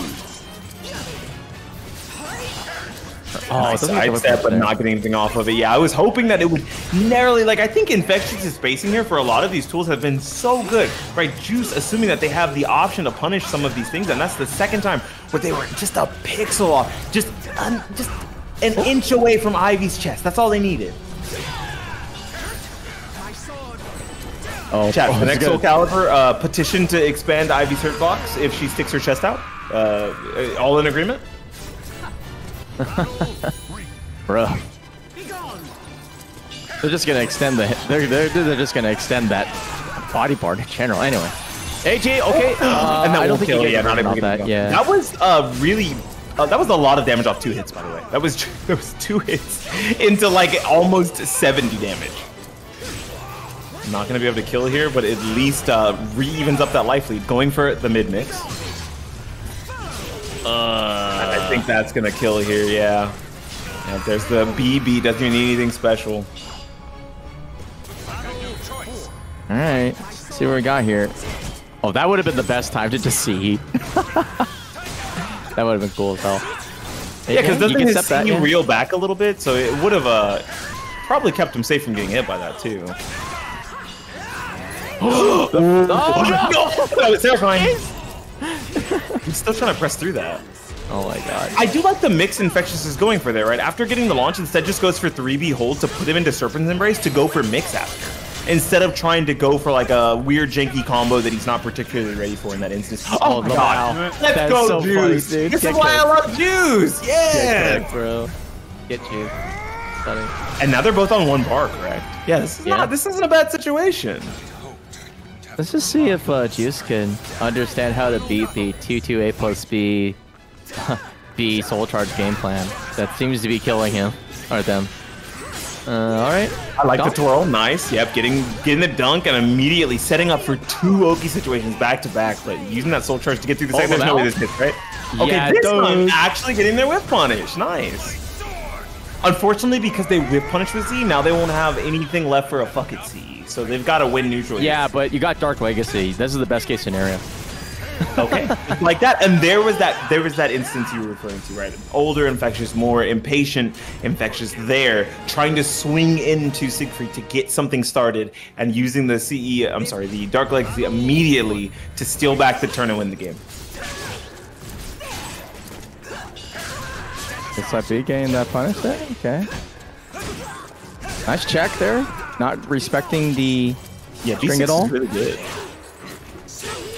Yes, trying to twirl through, but unfortunately just slightly too early. Able to push towards the wall here. I feel like they're gonna 6A from range. I don't think they care. Yeah, how did I fucking know? Jesus. It's just the way they play. Hey, that's going to recheck. Loses the lost Dark Legacy. That's it though. No! Oh god. Oh, nice recay. There was so many. That was a lot of spaghetti. I gotta go get some out of the pot and put it to boil, I guess. Okay, stay in mid range. Yeah, using the A/B to get in there, I like it. Okay, but probably wall splat. Yeah, that is gonna wall splat here, but only wall splat 2, so there will be 1 left. If we see a flapjack here, we could actually see a reversal of fortune for Juice. I think it's 6A. They might just wake up 6A. Yeah, they're just gonna send it. Yeah, I mean, okay. By Infectious, to be fair, Infectious also knew, right? It was so obvious we were all ready for it, but it still feels good to try. Okay, we're going back. Did they just actually finish a BB? I've never seen this. BB just happened, bro. I've never seen BB before. Oh, Juice losing a stick of butter there. Yeah, trying to go for the C, the F it C, as I called it earlier. Okay. It doesn't feel so bad to see Siegfried run in, because a lot of times they're at least able to use A slide B as a mix-up tool if Ivy's gonna go for something that's high on their opponent. Right? Ivy's forced to use like something that's a mid and doesn't have the most phenomenal Hori mids when you're running at her. So she's forced to use a vertical mid, which means that a lot of times Siegfried would be able to sidestep that. And that is not gonna kill? Okay, I'll shut up now. I didn't realize how strong that heal was. My bad. Man, come on. People pay for that kind of stuff. Hey, not me though. Y'all be smooth. There we go again, right? Just what I mentioned, right? Using a high horizontal there, trying to go for the command grab. And, well, I don't know how much I should explain of this. They're probably dead. Yep, that's all she wrote. I love this. Hey, we'll see you later, Siegfried. Goodbye. Dying with 2 sticks of butter feels bad, man. Can't do anything about it, though. You get caught against that wall, you're done. And that was off of a front ring out, or was that a reverse ring out again? That one was a front ring out that time, correct? That feels good. Seeing Infectious just completely keep them off of the meter usage in that final round was really strong. I think that was mostly stage dependent, so maybe we could have seen a different stage, like a stage swap, but I think Juice also wanted to try to cheese with the wall as much as possible. So it's kind of one of those situations where do you re-roll and end up on a stage that doesn't have big walls or doesn't have walls close enough, or do you just try to out-cheese your opponent and instead get sliced up by the grater? Yeah. Let's see. It's good stuff, though. Good stuff. I had a feeling it was going to be an exploder match, and sure enough, that's exactly what it turned out to be. Speaking of exploding, thanks for exploding the matcherino a little bit more. We got ourselves 12 coats remaining, 3450. We can use more, though. We're greedy kind of SoulCalibur people. We need your coins. So feel free to drop them in. Yeah, why are you guys holding back, huh? And why are you holding out on us, man? Oh, is Gemini actually playing? Did he actually get a match with Arcanite Reaper? Let's see. No, I think the baby had too big of a tantrum. Okay. Losing the baby matchup. Rough stuff. All right, well, is what it is. Okay, Butterfly Joe versus Sozo coming up, maybe? Or Zeph versus Vocal. I don't know. I'm finding out. I'm watching with bated breath. As yeah, I'm looking at the chat. I'm trying to see what's going to get dropped in. Cracks it open. Who's going to drop it? All right. I'm looking for a name, any name. I hate to say it, but I'm feeling a Zeph versus Infectious grand final. Oh, no, actually, no. Zeph versus Ruber. Sorry, I don't want to get shot. I mean, there could be an upset. That would be an upset to see either of those. That would be a pretty big upset before grand finals. Yeah, I think Ruber would put Infectious to task, but we'll see. So Butterfly Joe versus SouzouLion might be back on the Yoshi, which is cool. I'm excited to see the master of the Manji himself come out swinging. But of course, I love SouzouLion, so I'm always down for that as well. Which character do you think feels more effective versus Talim? Yoshimitsu. Okay. I guess has a lot of the good boxing tools to keep Talim from continuing to, run her offense for longer periods of time. While on the has a sledgehammer. Yeah, that too. Oh yeah, meter-based sledgehammer of Wall Rising A. Brave Wall Edge Rising A plus B, 6 deal. BB, really fast move, and also has a Brave Edge counter hit. Yeah. Yeah.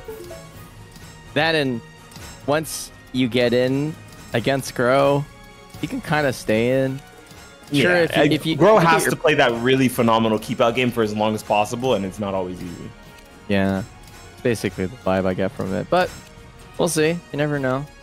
We might see the Keelik, we might see the Nightmare, might see the Sozo Bitsu. You never know. I've seen it. It's happened to DEUS before. Yoshimitsu. The wind is calling me. All right. Yep, that's Yoshi. All right.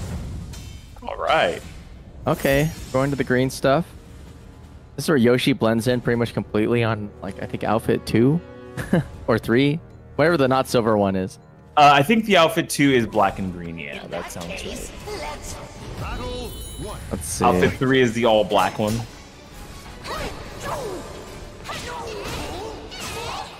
Oh, trying to jump through the mix up there. And that is going to be a really good RE, yeah. Beating that full crouch. So much meter. Able to steal some of it away, though. Not too bad. Okay. I like that. Chasing down with the 4K, but not finishing the string so he doesn't get immediately shotgun. Uh-oh. Oh, nice 9K. Damn. Ooh. We talked about a shotgun, right? A Brave Edge shotgun. You don't even need a Brave Edge shotgun sometimes with this character. You can just get a wall shotgun. I thought he was gonna get the Wall Rising A for game there, but he just gets you a combo which falls out of it. Okay. Okay, what's your punish? Not good. Yeah, unfortunately not getting a punish at all. And AA there does not work, staying in crouch during that 3A, that 3AB. So you have to use a, what is that, a -18? So an 18 frame mid, or, you know, even a 16 frame mid. Something that Talim is perfectly happy to shove down your throat if you have the In knowledge. every other situation. Yeah, like every other situation, she's like, juicy mid? Yeah, I'll use one of those. Sweet. Xephukai calling something out, too. That was a run counter. I wonder which direction they were trying to move there. A double A, chicken combo. 9K. Wanted the 9K so badly, but I like that Butterfly Joe fought his way off the wall there. Now the wall situation is reversed. Let's see if SouzouLion tries to go for something cheeky right before he to steal back his wall pressure. Oh, he's trying to GI. Yeah. Good blocks, though. Oh, and that is going to be a lot of meter. Oh! Super smooth from SouzouLion. Oh. Wait, he could have killed. He could have done 6 PP Brave Edge, but I guess, you know, holding on to that meter, no reason to spend it. He's holding on to that precious resource. Okay, not 2 sticks of butter, so no Yeah, it lethal doesn't hit there. explode. Oh, yeah, trying to go for crab claw there, but this isn't the time for that. You don't have the offensive pressure to put in gaps in your moves right now. Yeah. Oh, maybe he was actually just going for a crab claw cancel like he did there. I think Butterfly Joe might be trying to whiff, like, bait a whiff with that. Yeah, that's not the way, though, because, like, your objective is to get in on him, right? Technically, this opponent's, like, basically longer than you. So wasting your turn on trying to fake somebody out, I think it's not the play. There we go. Superman that hoe. Not going to kill, but very close. One mix-up away. And plus frames on it, and then goes for the 2K and crouch. Nice.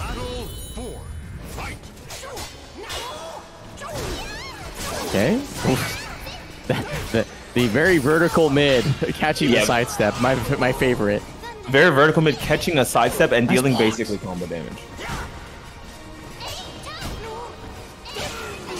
Okay, there we go. Getting the so little criticism. Butterfly Joe needs to get cleaner on those 4B counter hit timings. You get so much more damage off of the 4BA slight hold cancel. Uh-oh, wall spot? No, not gonna be able to kill because he's far enough away, but smashing. Scary stuff here. One potential mix-up. Oh my gosh, did he really send it? Ooh, nice. Good 2A.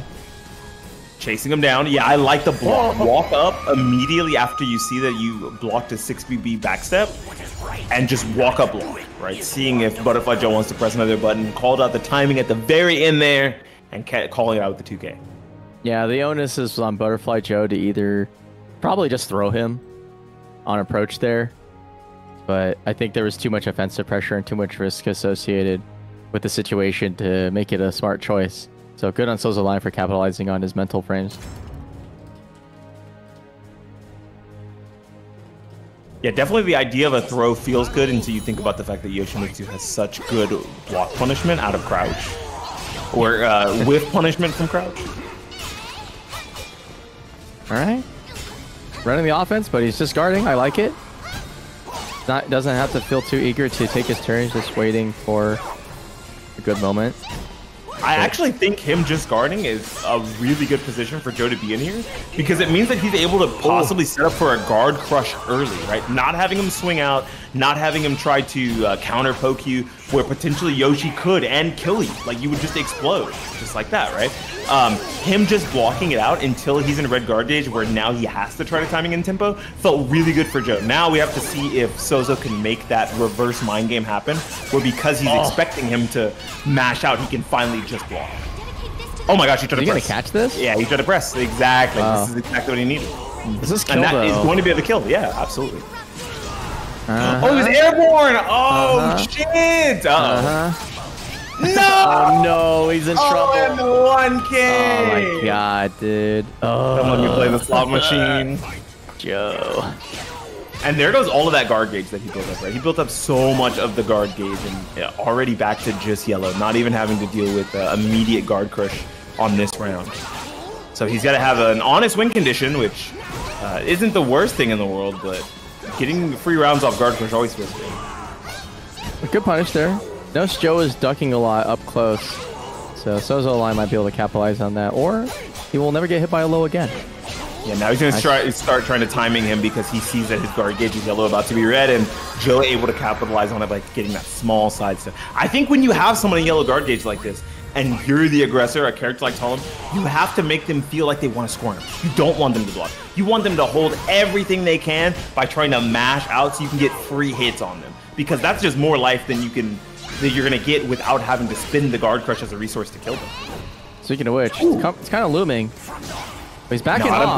I think Souzo's not going to let it happen, but Joe's got to make sure he makes these reads so that he can get as much damage as possible beforehand. There it is. Now you use it as an action. I was going to say use it as a round ender, and there it is. Yeah. He ended that man's career. He said, but I'm not a rapper. Man, Yoshimitsu bars would be fire, though. Yeah. Smoking on the ganji, rapping for the manji. Yeah, there we go. Oh no. Someone take this mic away from me. Oh, and not even going for the Dragonfly mix up there. Okay, 6k. Yeah, I like the 6k poke out knowing that he's going to potentially go into Dragonfly. You don't really want to deal with any of that mix there. Oh, I thought he was going to go for it. Memes again. Oh, that's good. Butterfly Joe trying to run another timing mix up, gets soul charged out. Still has a bar meter, doesn't want to spend it yet. And doesn't even need to. Butterfly Joe bringing it to a final game situation. Nice. I say this with great reluctance.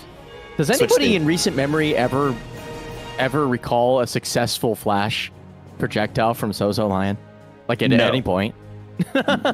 No. I feel like it's just a waste of time. He always does it. It just doesn't do anything. And it spins a little bit of the drive gauge too, doesn't it? The drive gauge? Possibly. My bad. The soul gauge. Doesn't it spin some of the soul gauge? It's fine, bro. You can call it whatever you want. The heat gauge, the drive gauge. Oh my god. His what the OD was that? rising A up to speed. Nice block, but kind of... Again, punishment is really the non-starter here. Oh my god, I'm going to start calling OD moves Brave Edges. That's sick. Thank you, by the way. The Brave Edge dive kick from Cammy. Oh, I'm trying to press a button there, not just willing to block. There we go. That's a good one. Yeah, the 6Ks are quick, like as a reaction check if you don't think you're ready. But that is the full damage punish you're going to get if you're ready for them going into Dragonfly off 3B. Okay, the run up throw. Run up throw. Yeah, that was interesting. I like that. I guess maybe he probably thought he had Sozo more scared, like ready to play defensively, but Sozo still is choosing to have tenacity, no matter having a round loss or not. Yeah, it's a new round. You don't have to worry about it. You can mash. You got plenty of health. Yeah, once the round counter goes back to the next round, you're back at full health, so you can play like a dickhead again, at least for the first like 10 seconds. Yep. Oh, trying to get that wall set. I see you. Oh, chicken combo, no wall. Oh, this could guard break, right? No, doesn't get the guard break. Wanted it though. That's the only reason why you would extend the string. Okay, the dream. What do you guard break with here? My God, you got nothing. The one moment against the one character where getting air hit is actually a bad thing. You got chicken combo for free. Okay, good pick up here. SouzouLion. Let's see if Joe can make some miracles happen like he did that last round. Having him in yellow guard gauge here, maybe trying to make Sozo squirm. This time it feels like Sozo is the one in command, even though his drive gauge is yellow. Ooh. Yeah, a lot of smaller buttons from Joe. We're not seeing too many of these big sidestep options. Here we go. There we go. That create more offense on that drive, on that guard gauge. It's building up turret. Nice stab. That's what I'm talking about. Okay, good punish. That is the punish. Minus 12. Minus 12 again. Oh, trying to swing through it. Nice. Another good sidestep. Is he going to be able to guard break here? There it is. And the shotgun. Boom. Give it to him. And that is going to be the guy. No!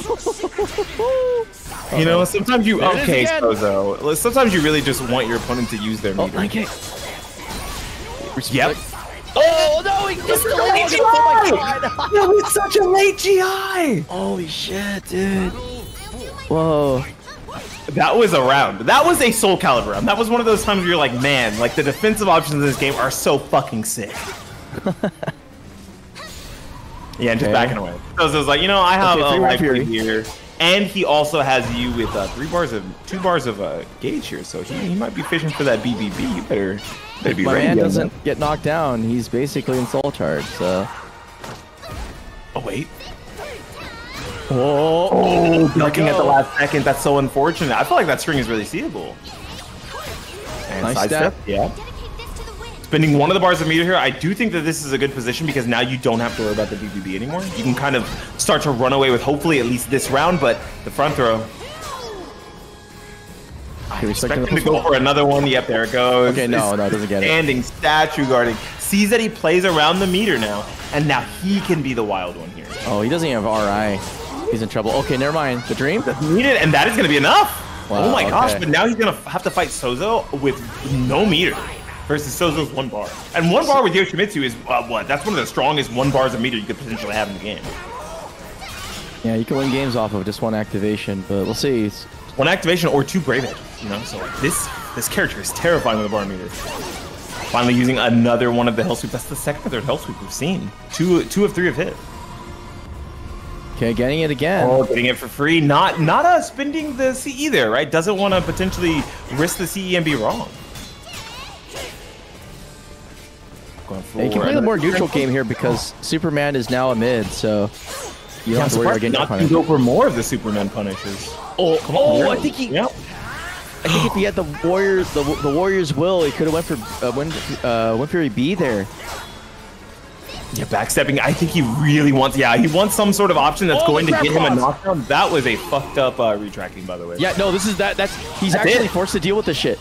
Like That's you it. literally Oh, have to that wake up doesn't GI. Oh my god. Okay, getting close to. Oh no! That could be it. One more mix-up off of this. The 9K. Not enough. And the break.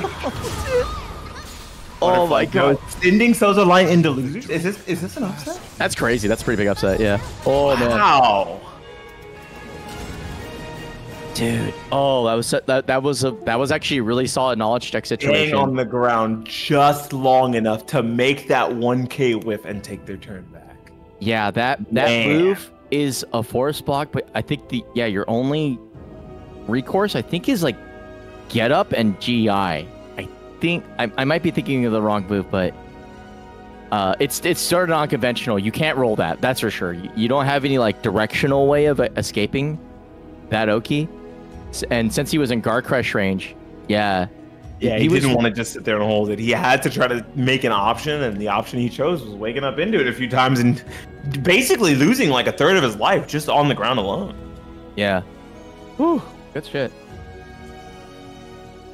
Is Talim overpowered?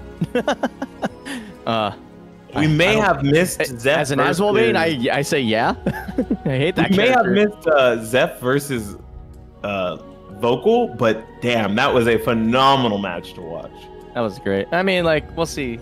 Hopefully one of the two show up later. It'd be Yeah, a big one of upset them if is about Vocal to beats play Zeph, against though, I think. Yeah, look at this. Yeah, this warpath. Kills Ryan V, kills Incendiate, kills Souzo. What the fuck? Yeah, Butterfly leveled up. He's looking like a whole new man. It's He's like Heimlich from A Bug's Life. He grew his wings. Jesus. Oh, you guys are old enough to remember A Bug's Life? Yeah. Yep. I'm a beautiful butterfly. I'm beautiful butterfly. Oh wait, no, I switched accents halfway through that. That was fucked up. You sure He did. became Indian all of a sudden. What the hell? Yeah, I don't know what happened. My blonde hair and blue eyes are kind of mad right now. Oh my god. What are you talking about? Anyway. You know, Indians are also Asian. I think Konmai can do it, right? It's fine. It's fine. I just watch a lot of Bollywood movies. That comes from respect for the art form, man. Let's see. Iridescent losers. Imagine. Matcherino. You're so mean, Mia. I love you. All right. 7 codes remaining in the Matcherino. We're at 35, really good. 75. Yeah, Arcanite Reaper putting in the 20. Thank you so much. Palm Trees with the 5. Actually, I have a theory on this. This is actually a conspiracy to get the pot bigger, because nothing quite attracts graffiti souls money like Talim's getting into top 3. Oh, that's a good point. I'm just saying. this might be rigged. All right. Core values over in Portland, Oregon, happening this weekend. The 16th. If you're in the PNW area and want like one of the sickest fucking locals you can ever possibly attend, highly recommend going to that if you can. Tons of games are going to be out there, so it's going to be hella sick. Plus, I think a couple of the Calibur people are flying out there. I think Nemo's going. I think Ramon might be heading out there. But yeah, it's that's going to be a big one. You get to play with the Faustian players. That's good. Yeah. That's enough reason. But also, you get to play against shitty Nemo. I'm joking. Hey, ninth place at Evo, all right? A little respect on the young man's He's always going to be name. ninth place, man.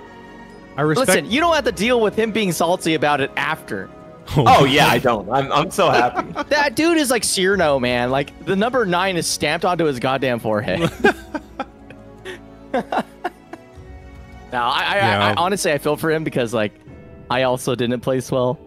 Thanks to Chunk, that son of a bitch. No. You guys had to play each other? I didn't look at the bracket. Yeah, we played each other. We were just like, we were debating. I was like, should we sweat? And we're like, nah. I mean, I wasn't sweating, fucking but I around, was but, like I didn't playing. sweat because I didn't put on the headphones. Yeah, I mean, yeah, those were, but Like, we were just like, I just want to play because I'm having a good time, you know, whatever. yeah, But yeah. Evo was fun. But moving on from Evo, our next big events, it is the time of the year for Vortex Gallery Online 2025, Yes. and once again, SoulCalibur 6 will be returning as an event we host. For those of you who don't know, Vortex Gallery Online is an online tournament series hosted by the Vortex Gallery friends, as I like to consider them. Where there's like 3 weeks of global community tournaments for a bunch of different various fighting games. Myself and SabinDeus will be once again hosting this event. We'll be using his Parsec servers, which are a little bit better than mine because they're cleaner and they're also located more centralized to the North America, so that helps out some people. But yeah, it's going to be a really good event. It's free to enter. I don't know what the prize pool is going to look like right now, but it's probably going to be pretty cool. And you can register now if you are interested. Start.gg/VGON25. I believe we are happening on the 14th. Yes, the 14th of September. So Sunday, September 14th is when we'll be having the bracket. Maybe it's time to download Parsec. It might be, or at least just to play the game. But yeah, so SoulCalibur 6 will be happening. You can also go the vortexgallery.moe, and you can check out all the other different tournaments. They're hosting a bunch of random fighting games. And yeah, they can yeah, there's always like good shit to look for. So yeah, if you're interested, go ahead, sign up for the Vortex Gallery Online. It's dope. yeah. I was looking forward to, you know, shout outs to all the guys who run that. They're like my favorite. Yeah, the Vortex Gallery Gallery is the same They're people that did shit. the community tournaments at Evo for the first 2 years, correct? Yeah, those were the best of times. Be real with you. What used to be Anime Evo turned into something amazing, but alas. Anyway, where is Zeph? That's a good question. I want to know. He's I want to see him fighting. play. He's fighting? Him and Voldo. Yeah, he's fighting Vocal right now. Kick his ass. Well, either of them. If Vocal won, that'd be amazing. Because then you put Zeph in losers, and then all the losers matches get really interesting. Oh my gosh, that would put Zeph and Incendiate in the losers. I don't know. That would be crazy. Like we would be like everyone else down there. No, you want to know what's most fucked up is if Zeph does lose, that puts him immediately into Ryan V. oh well. That's funny, recipes though. Ryan V. I'm sorry. Yeah, that's hilarious. The one person he doesn't want to play against is the person who knows his character. And also the anti-mash king. Like Zeph is very good at killing people who don't stop mashing. I would say that Ryan V isn't really mashy. He just uses options that are insane. Like that's his calling card. But I think he has a good understanding and control of his character. In fact, that's probably why he's really annoying to play against, because you're just like, I'm expecting 1K, 66A, 66B, like, you know, kind of like Zeph's play style, and instead you're getting, I haven't seen this move in 14 years. What do you mean they didn't take this off the roster in SoulCalibur 6? What do you mean talking he about? 1A'd me post nerfs? You know, like. Please plan. Anyway, Forgot VS fighting over in England's happening this weekend also. Oh my god, there's so much shit going on this weekend. And then the following weekend after that is Beast in the East.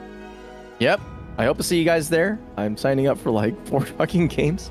3 of them are SoulCalibur, but you know. But yeah, it's gonna be good. So I'm going there to rekindle my love for rhythm games, and honestly, I got a bad feeling that I'm gonna go to it and be like, yeah, you know what? West Coast tournaments suck. Like Evo Schmevo.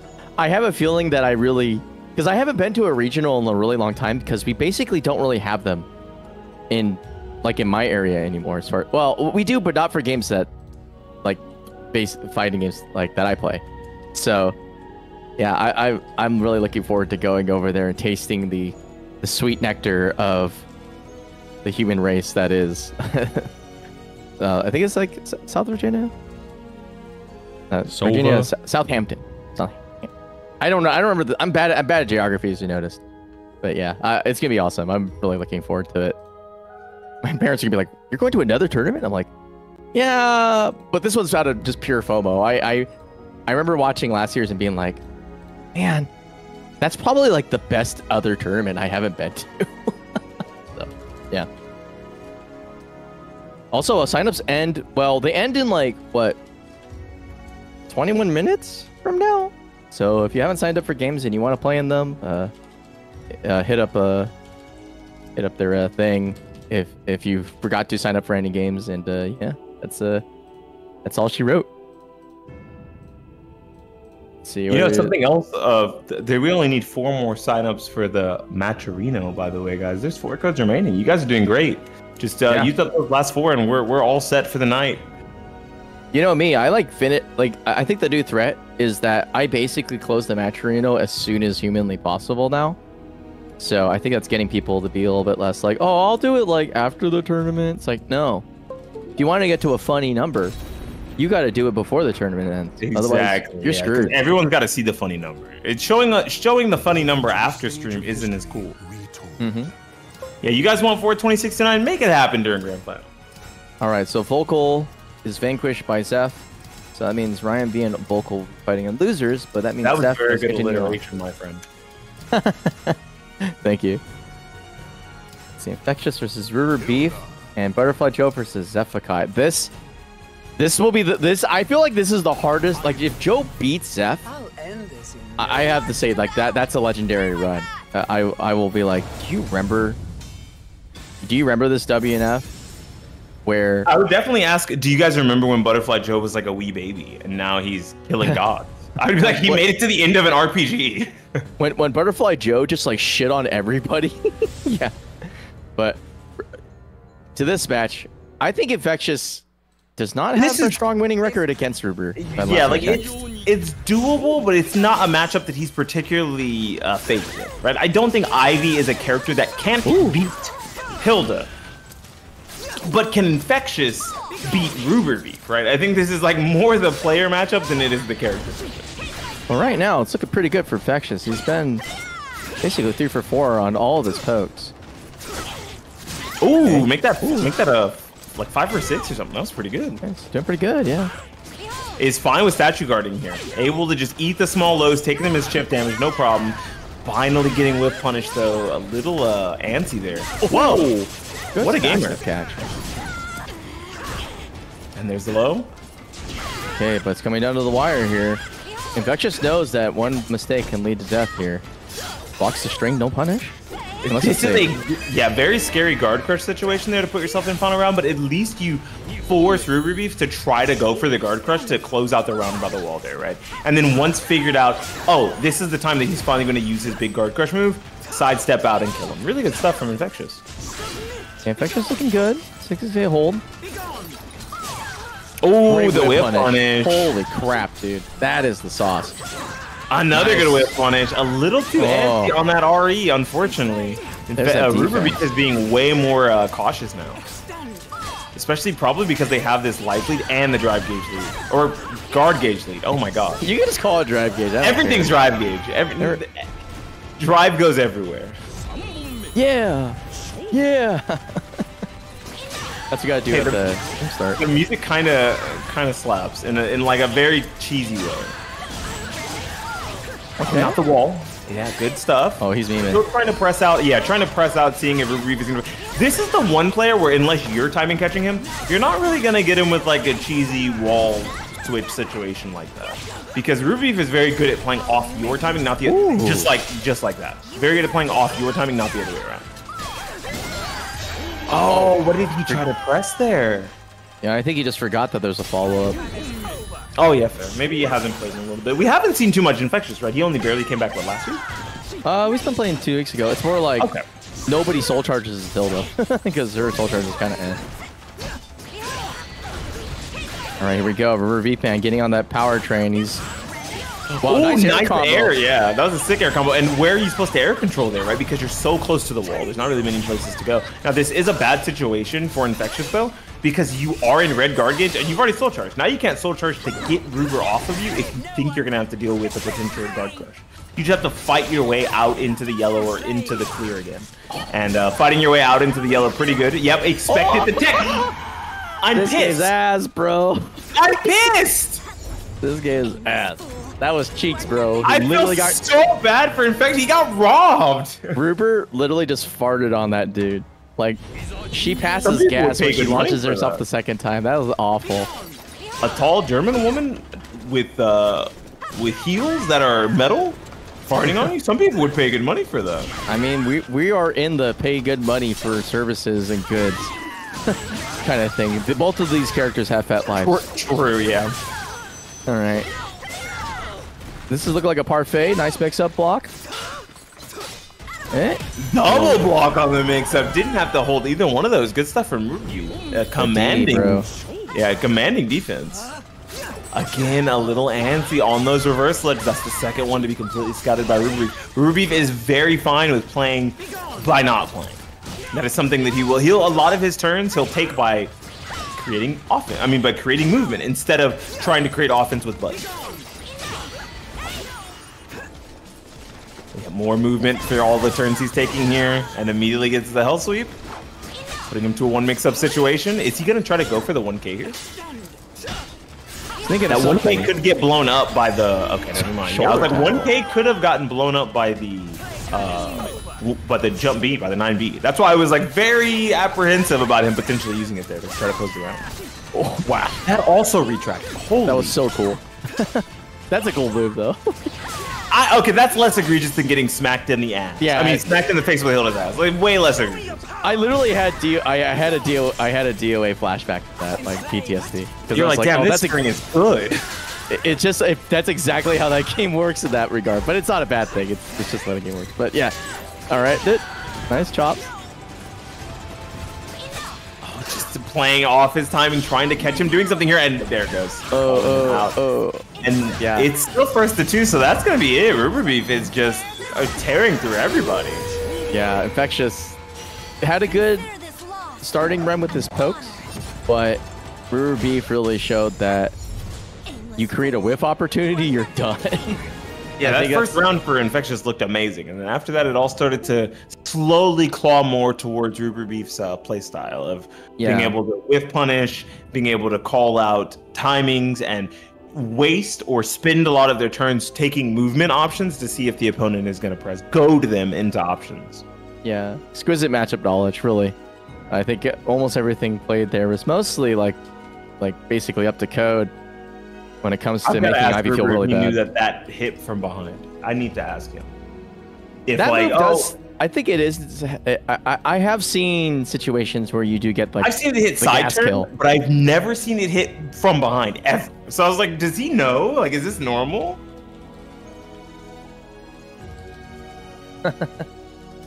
Infinite bucks. Joe, all right, Zep versus Joe. All right, is this the end of Joe's insane winners run, or is he going to continue the legacy of just beating everybody's ass? His wins have been 2-1, so if he starts off with a win, I mean, this could look could be repeating. This could be a repeating Cinderella story. Man, people are gonna be like, say, Sly Tiger who? That Ling player? I didn't know he ever played SoulCalibur. Yeah, that Ling player on Twitter? Damn, dude. I say that as I'm about to hang out with him in 2 weeks. So you mean like the most level-headed Tekken player I've like almost ever met? It's ironic because like I think there was a time. Game. There was a time where I think the perception of Sly was that he was kind of like he was always been kind of a scientist, but kind of an off-kilter one. But like in Tekken, he's so, and compared to the rest of the community that I see on the feed, he's like the least complaining, most straightforward, like, you know, I really enjoy this game, period, person I've ever seen. And it's so crazy that like, and that's kind of his reputation going for it. I just love that also we communally, whenever he gets somebody that's like a friggin' blithering idiot from like the just like purely social media Tekken side, all of us swarm on them. We're like, you thought you were gonna jump our boy, huh? It's like, you think you're gonna jump on Sly, bro? We're gonna make you feel like a dumbass. L plus ratio plus you never had more followers. Oh man, than like him. there might be only 50 caliber players left, but there's 50 are gonna be in those comments, man. What's the meme? If Sly Tiger has 100 fans, I'm one of them. If Sly Tiger has 10 fans, I'm one of them. If Sly Tiger has 1 fan, I'm one of them. If Sly Tiger has no fans, it's because I have died and left this earth. Yeah, it's pretty cool. I'm really happy that he's finding some groove, especially in the dark times. Like in the end, I'm pretty sure if they get that game under control, Sly's just gonna be like because he survived the dark times, right? He's gonna come out of that. You know, S3 rolls around, he's gonna start winning real shit. That's gonna be fun to pop off for that dude. And then he can get revenge on the guy who key charged him 3 times mid match at Evo Japan 2 years ago. Oh my gosh.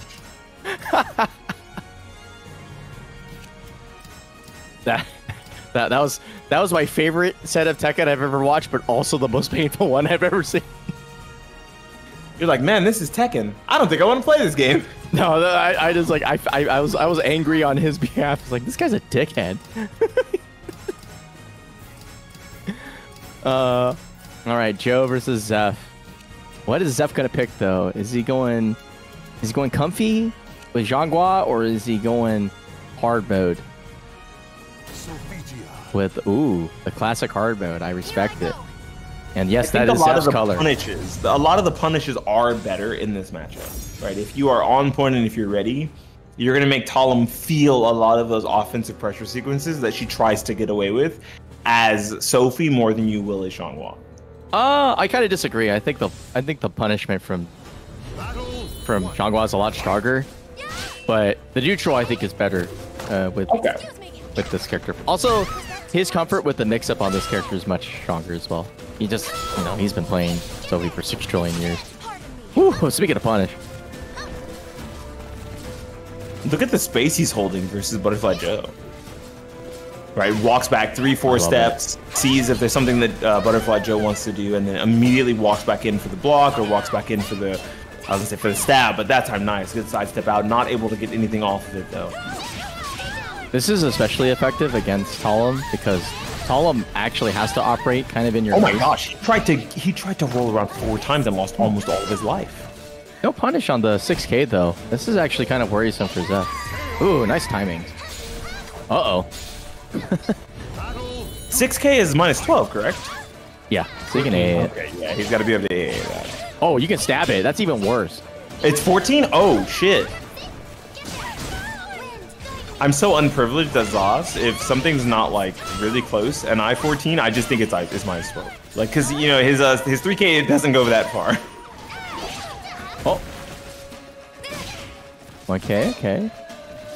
I don't think we're going to see... the only way we see Zeph use a bar meter here, right, is if he can get a knockdown into the soul attack, correct? Otherwise, he's just going to try to win this through attrition here. I mean, he's playing at the range he wants to. He's a couple steps away. He can react to his opponent's movement. There we go. There it is. Gets the knockdown, yep. And then immediately uses that soul attack to try to close out the rest of the round, but... Good stuff from Butterfly Joe, calling him out on the defensive option, too. Going for the cross there and beating it with the mid. I might be glazing Zeph too much. Butterfly Joe's really has the upper hand here. We'll see. This would definitely be an upset. I'll be real. But if it is, then Butterfly Joe right now is doing the best I've ever seen him do. Oh my God, he's got it. That's gonna be a kill, I think. No, okay. Needed one more wall splat, a high wall splat. We got a low crumple instead. Still has a pretty decent little, okay, I was gonna say a pretty decent little life lead here, but Zeph is starting to claw that back with the 5Bs and the 1Ks over and over and over. Yep. Yeah, a lot more aggression. Small pokes winning out this time. I think he was initially. going exclusively for whip punishment the game, but now that he's actually applying more pokes, he's losing his loss condition basically. Yeah, I guess I was wrong, right? Because I said that the punishment was better, but him just trying to go for the whip punishment actually lost him round. Right? The neutral game is what's been working at least that last round, and now if you look here, once again, big lead from Zeph and just able to control so much space in front of him because his buttons are just longer. Oh, and he gets it. Yep. Okay, so run that mid. This again. Yeah, I also would run it. Like, you know, there's no reason not to. It's still plus. It's just a mid now. You gotta hold that. Okay. For the high that time, not the mid. Oh, and still catches him because he came back down. He didn't finish the full string. Okay, forcing out meter. Using a sword charge.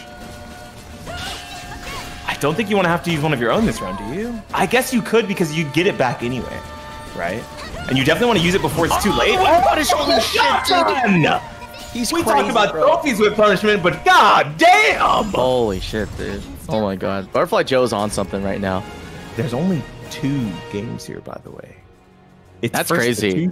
I think he's gonna do it, dude. He's on the run. You think he's gonna swap over to that? He's on the run. No, because like he's not like getting blown up by stuff that I thought he was gonna get blown up by. Because his neutral's actually pretty airtight. He's not just swinging for the fences all the time, and he's not getting baited into being overly aggressive and trying to run the game plan too hard. He's willing to kind of just like let things come to him, even though Zeph is playing at the range that he wants to, like 2 character widths away. He's okay with that. That's actually like his sort of standard modus operandi, but he hasn't been getting any major payoff. So when he gets hit, Joe's able to kind of like steal his turn while he's kind of in front of him and then continue to run. And then he gets into a situation where he kind of like has too much offensive momentum to let the opponent have like kind of full control over their win condition.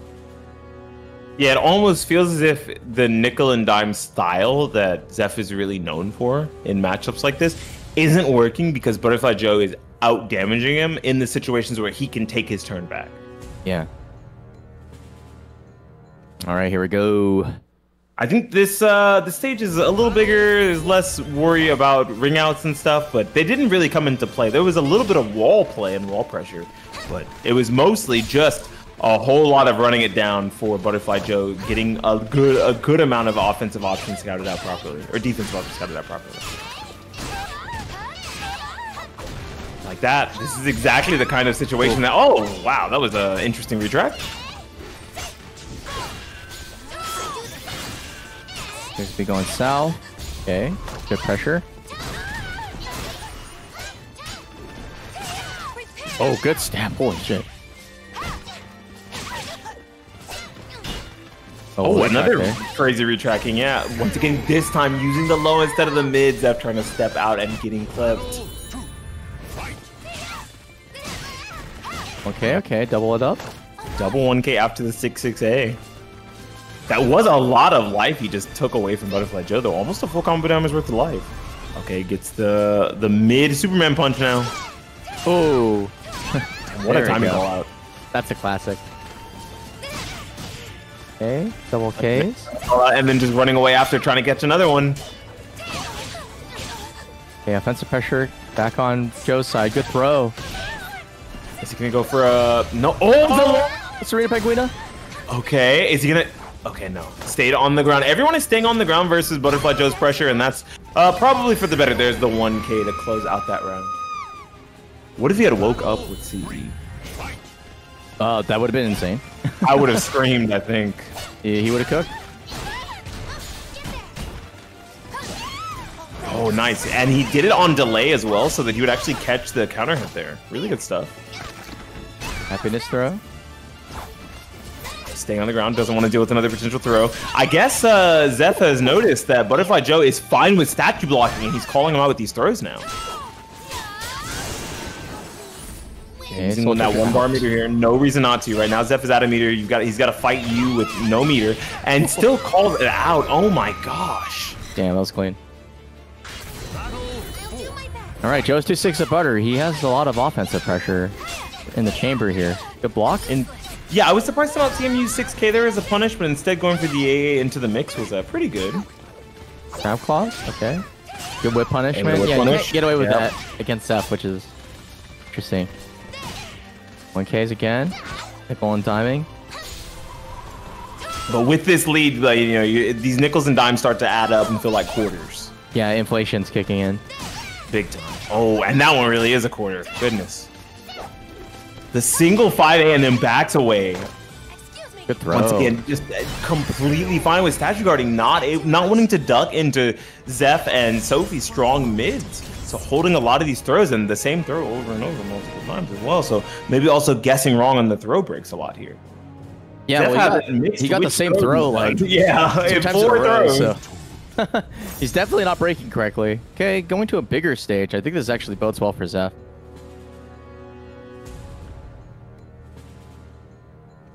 Did you know that lows and throws both lose to the same thing? Jumps and crouching. Battle 1. Fight. Those are both inherent risks, but you know, Yeah. life is about risk reward. Spoken like a true day trader. Look, you can't win without a couple losses first. It's just how. Oh god, I do sound like a day trader. Next thing you know, you're gonna tell me to make sure to look at that VWAP setup. Anyway, here we go. 1K? No, just for the mid option. Okay, actually breaking it this time, but dang, these throws are doing so much. Finally trying to go for a mid there and getting called out. Good timing from Butterfly Joe. Oh my gosh. Yeah, able to get away. Cool as a cucumber. Nice 1K. But there's that 1K. Yeah, Zeph is slowing this game down to a glacial crawl, which is funny because he's aggressive, but he does it. He's aggressive in terms of like he's like gonna press. Yeah. Oh, go ahead.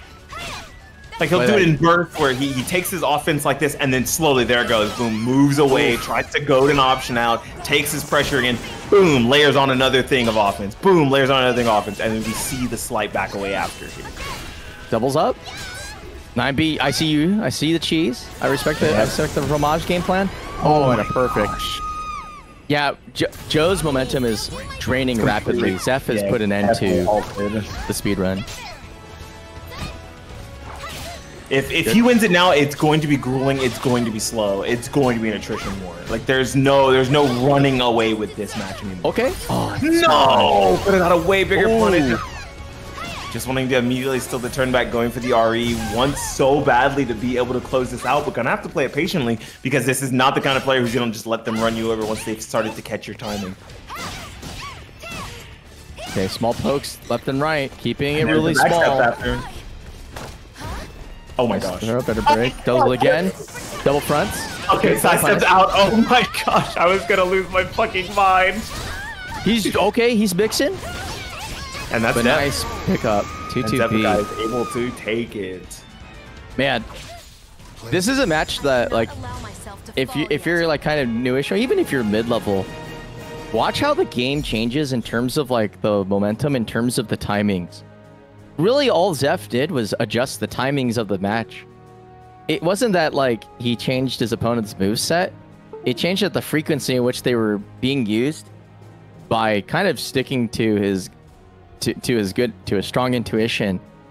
And that's crazy, man. It like completely it transitioned a player that looked like he was just dominating his opponent to one that seemed like they couldn't do anything. Yeah. As the mid game started kind of stretching out. That was very, very impressive, and with simple tools. Yeah, Nothing playing really a different complicated. game plan with the same tools that he was losing with. Yeah, that was. He was losing with the same tools that he just turned around and won with because of timing. Yeah, basically, just exclusively off of that. Really impressive stuff. That's the kind of thing that I'll watch the bot and be like, man, I wish I had that much self-awareness to know that like, oh, I'm actually killing myself here. Let me just not do that for a little bit. But it's so hard to stop once you feel like you've been brick walled, right? Especially on a character like Talim, at least, where she is predicated, her offense is completely predicated on getting in and staying in. And Xephukai did a good job of taking a couple turns, backing away, taking a couple turns, backing away, and just kind of making Butterfly Joe run after him, which doesn't particularly feel good as Talim when you don't have the life lead. Yeah, especially since originally his game plan was to chase the whip punish, to find the opportunity that presents itself and go in. Butterfly Joe has a good sense of the game plan to understand that people will naturally want to do that because they think that, you know, this is a little monkey girl character, right? Like you go in, you press buttons, you be like crazy. So my best possible solution is the whip punish. And so he always has like a kind of like a layer prepared for that, I felt, after it happens.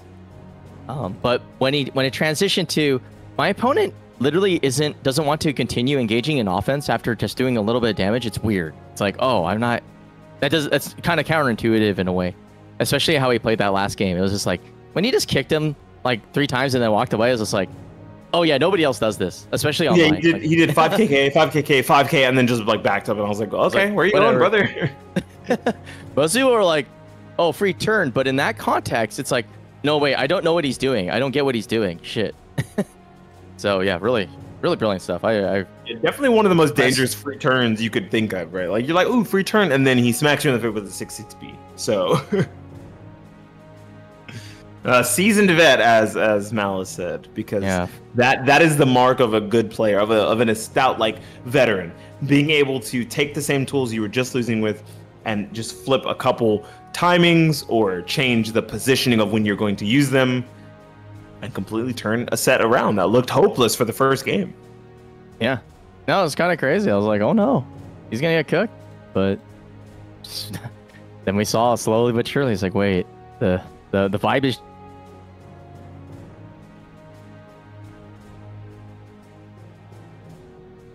You know what my favorite vibe is? The vibe when we noticed that the Matcherino has 0 codes remaining and is sitting at 42 national sport. Ryan V took it over Vocal Evolution 202, which is actually pretty impressive. Whoa! Playing against SouzouLion, and they will be playing to the winner. The winner of that will be playing in Infectious. So got plenty of matches coming up. But before we go on there, all the codes are claimed. You guys have done the job. Did a good job. Yes, and sir. Mug Bump has added enough to get to the funny number at the end. So yeah, they understood the assignment. Good stuff. Thank you so much for doing your civic duty and clicking the button for our sakes and our egos, and for the wallets of our top 3 players. And yeah, it's all I got. Assignment understood and aced. Right? Aced. They made sure to pass the test. You guys went back to school this week? You're in class? Good job. Class for everyone. Yeah. Boring. It's like, bro, if Zeph was my teacher, I'd be like, 1, what is he saying? But 2, God, he's good. Like, I have no idea what this guy's doing, but he's good at his job. Look at that. Look at him go. Teacher, why do you always seem so sleepy?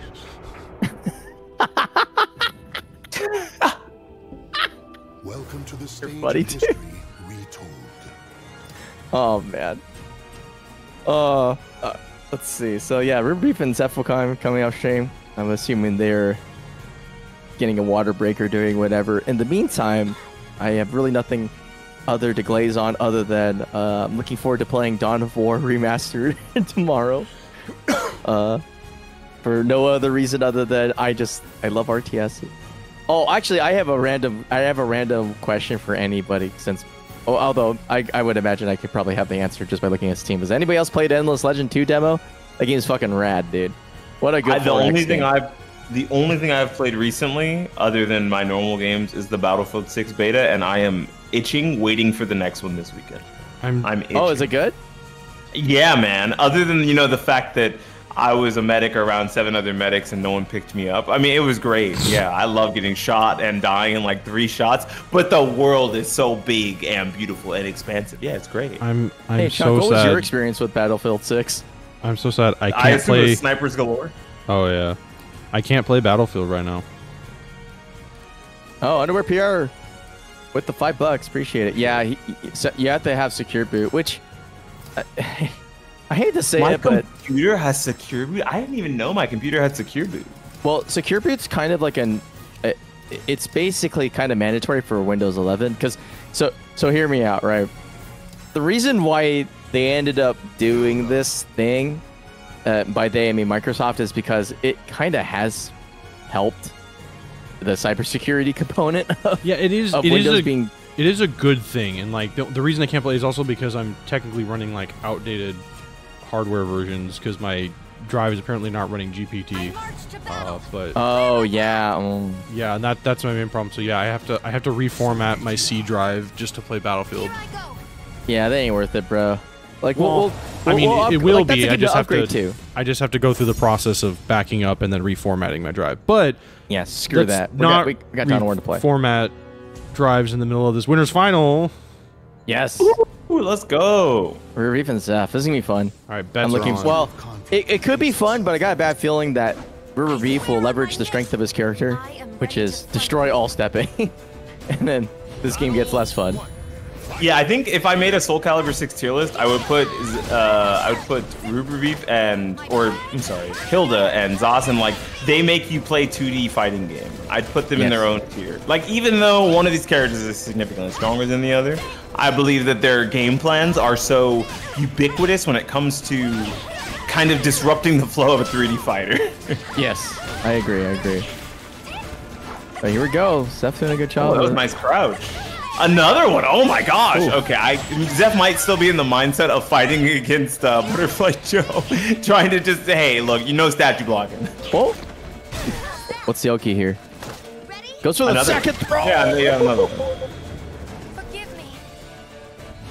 I will say, look, Zeph is an old guy. He will make you break the throw or duck the throw. He's like, look, if you're gonna stand there and statue block, I'm gonna walk up throw you because I'm gonna force an action out of you. Yeah. You showed me the counterplay. Never assume. The throw better break. It's the 1K doubles ups. Nice. Ooh, and doesn't even need to use the meter. Oh, dude. This is looking really good for Zeph. Zeph is looking so good right now, bro. Nice GI. Gets the stab. Doing okay. It's crazy because this is the kind of play style that I would assume that RuberBeef would excel in, right? Like the smaller, slower, more methodical style that Zeph usually plays. But he's not. Maybe he's just not ready for the amount of throws and like decision making that Zeph is trying to put on him constantly, right? A lot of people will play a small game like this without forcing a lot of decisions. But Zeph is constantly trying to make you do something. If you're not doing something, you're going to die. He wants to kill you. There it goes again. Yeah. Wow. Zeph just ran in like a bulldog. But it's crazy because he's playing with mostly small tools the entire time. But making Ruber feel like there was never any point of respite. And any time like he would go for like a slight movement option on cadence, like especially like watching those 6Ks or 6Ks, the dick kick coming out and just like getting those fat counter hit stuns. Yeah, eating moments where they're like, oh. When normally you think of RuberBeef as the person who's like, yeah, I'm going to hit you counter hit 6 times in a row, right? You don't think that he's the person who's going to get called out on timing that often. Yeah, my man's throwing. Lots and lots, though. RuberBeefMan kind of spicing up his offensive game plan. He's getting caught in the movements here. Nice step. Good punish. Oh, really good punish. Putting himself close to a bar meter here, and he could close out this round here if he's patient. Oh my god. Maybe not too much patience. Oh, another throw. Goes for the back. Does he get the rest? Oh! Yep, he goes for back this time. I knew it. Because he went for front clutch. 2 times off that. RuberBeef broke front both times. So clutch. Zeph, okay. Little timing mix-ups here. Sidestep into duck into 1K. Very interesting patterns here. I like some of the things that RuberBeef does to try to timing catch people into pressing a button, and it worked right there, where after using something like charge 5A, you just immediately backstep. If you're charging a B, you can generally use the first charge of B to stop someone from using 2A on you after your backstep. All right, low-risk game plan coming out from Zeph, and he's getting close to evening it out. Oh, but there it is. No, not the wall. I thought he was going to wall. 1K. Oh, this is scary. This is so terrifying. He got the counter hit. His opponent pressed, and so he got retracked and exploded. That's crazy. Okay. If this Greek MILF runs at you, bro, what do you do? I'm not sure what the answer is here. Oh, nice. Whoa. Start out with jumping, but here we go. Pressure's on. Nice block of the 1K. Trying to catch the back step there, but no avail. RuberBeef charging up. Nice step. Nice sidestep, yeah. Able to get out of that situation. Taking a knockdown, but not able to catch anything there. Zeph does not tech into the tech trap. Okay, okay. Nice chop across the chest. See, this is the game plan that we're used to seeing from RuberBeef, but it was so hard for him to get this game plan started. Let's see if he can keep this up for the next couple rounds to at least put himself a game on the board. I think Zeph can just get 1K meter dump and start punting some really dangerous pressure. But just as I say that, RuberBeefMan is showing that that bad seat soul charge turning out to be pretty good. Oh shit! That did so much damage. Oh my god, he's cooking. He keeps thinking Xeph is gonna tech into that, but he hasn't teched into it a single time. Oh, he went for memes. That rings out, doesn't it? If it hits on counter hit, you do the second piece, and then they're just dead. Yeah, and then you can butt blast them. Yeah. Okay. Okay, soul attack. He has 1 bar of meter here. Is he gonna spend it, or is he just gonna try to hold on to it for one of these big options? That's scary because if you press there and you get hit by the other soul charge attack, you're cooked. You just get splat there off the lightning hit. I thought we were going to see Angel Step A plus B to be kind of like gotcha after all those one pokes, but call it from RuberBeef. Speaking of RuberBeef, running his offense still out of tech. Multiple times, RuberBeef is, oh my god. Why did he? Oh I'm my so god. confused about that throw. That seemed very far. Good reaction to whip punish. What's he get? What is he going to run on the offense here? The 1K? Mm-hmm. I had a hunch. Oh!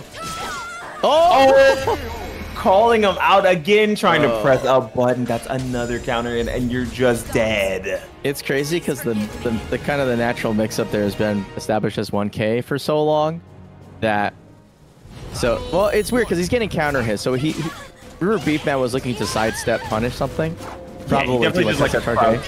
Yeah, crouch block into... It looked like a crouch block into a Horizon button, actually. Yeah. Oh, okay, nice. Getting away from it, seeing that he was going to use the second hit of the string there, jumping over it. It's 2 A's coming out, trying to catch step again. A plus B hasn't been really found purchase yet.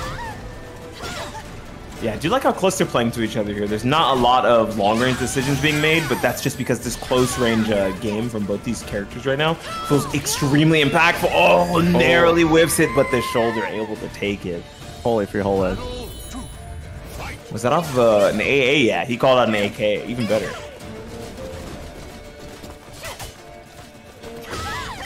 Okay, getting caught by the 6B on counter hit there. Yeah, stuck at the wall here too. This is a bad situation to be in. No, not able to get the whip punish quick enough. Unfortunate, taking the small punish though. Still has Xeph by the wall, but the counter hit from Xeph, putting himself back towards center stage. We don't know which one he's charging. Not charging A anymore. We know that for sure. Lots of 1K, still trying to establish the no movement zone, but RuberBeefMan staying resilient. Good pick up. Combo. I don't think this is gonna kill, but this is a really good Oki situation for Hilde. Oh. Right outside. That could have easily been a CE I could have killed because of how low he is in guts. That's terrifying. Now if he gets hit by anything, he's fucking dead. 1K? Oh, for the mid. Wow, it still mashes. He's crazy, dude.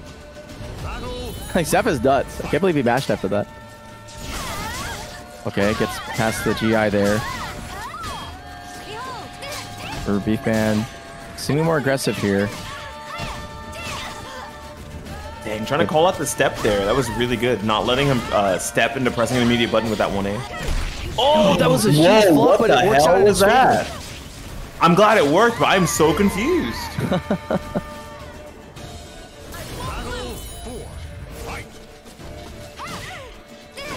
Okay, run up 2K. Now we're getting really tiny. Oh, nice. Getting the 5K. That is a punish. That was 6-6A. 6-6A and 3A look very similar, but, you know, one you can discern as the one that comes out of run. And that's the one that you want to try to punish. Oh, good jump over. Oh, he mashed on wake up. RuberBeefMan smells it. Oh, and doesn't even need the bar of meter to close that game out there. Has 2 that he's sitting on, and that is going to put him on the board. Let's see if we're going to another stage. Yeah, we are.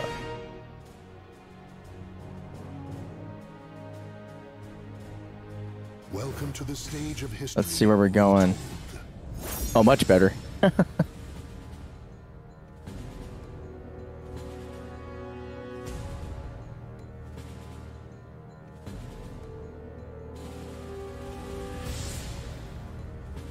All right, well, eventually the forest will load, I think.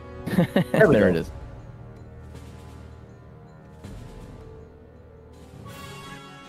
Battle 1. Fight.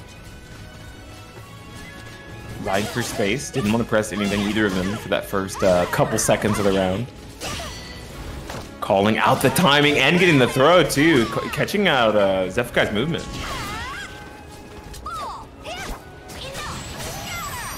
Punish. The Yeah. throw? Oh, that's actually. What throw is that? Is that side throw? So you could have broke it. You could have broke that. It's a different. Yeah, it's a side throw. It's the bad side throw, basically. Because you want the one where she just like cuts her neck off. Battle 2. Fight. All right, full screen. Dash ins, lots of movement. Good check on the back step there. Yeah, definitely called out a back step. Set a run counter. Boom. Another good throw. We're seeing so many more throws come out from these players, and it feels as if that, as if that's definitely intentional, right? Wanting to stop them from both statue guarding. Yeah, they're so matching against each other. And he's able to catch him on with the meaty throw, trying to press a button. Those are the knees. Okay. Okay. Keeps assuming that Zeph is going to tech in so many situations where he doesn't, and doesn't get anything off there, right? That shoulder into the 1A was supposed to be a tech trap. I like the 1A there to call out the approach after whipping the 6-6B. He's done it a few times, but that's the first time where it's actually hit Ruber. Nice zoning launcher there. Just for the throw key, but RuberBeef is ready with OG Chargy. Okay, 1K trying to stop movement again. What's your whip punish here? Crap, actually. That sucks. Yeah, both of them missed punishes there. Nothing very spectacular there. Scary. Oh, the 6-6A after no punish on the 6-6A. Kind of just letting that one rock, but it is a little scary. There's the good side throw. Goes for the 4B that time, but still charges out. Oh, this feels bad to have to meter here because it's so close. Wait, If isn't either one he of you just are won wrong, the you just round die. AA? Chuck it, Chuck triple A. Oh, AK-47.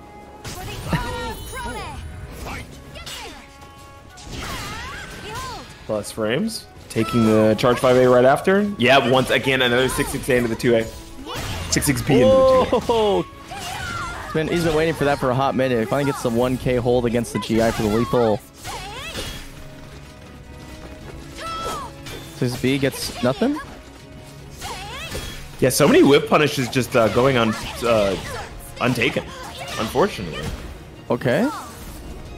The tech I'm just crouching both mid. bars of meter here. This feels pretty bad. Woo! Not gonna kill, but this is definitely looking full driver's seat for Xephukai. I'm not sure if there's really any recourse here because he already spent that second bar of meter. Now he's just gotta hold the one mix up, which is 1K. We were both. Well, I guess I was right. I said 1K, not 4B. But dying after, dying on the sword of the 1AK. Ooh, Zeph. Oh, man. Those 6-6B launchers at mid screen were. Those are some works of art, man. Those are not easy to line up most of the time. Like, usually if you just like mash them, people kind of get a sense for what you're doing, but he's taking a relatively slow, albeit safe move and turning it into an exquisite way of zoning his opponent out. And then when all else fails and you whiff it and they don't punish it, good old 2A to stop them from trying to check you after.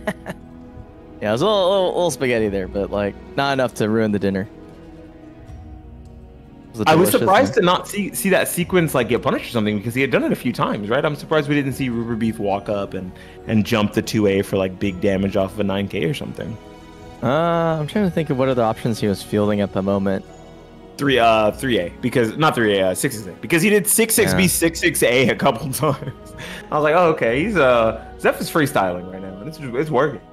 He was also like doing KK and just like other small like horizontal pokes here and there. I think like the 9K didn't seem as obvious as a solution to most of his woes in that matchup.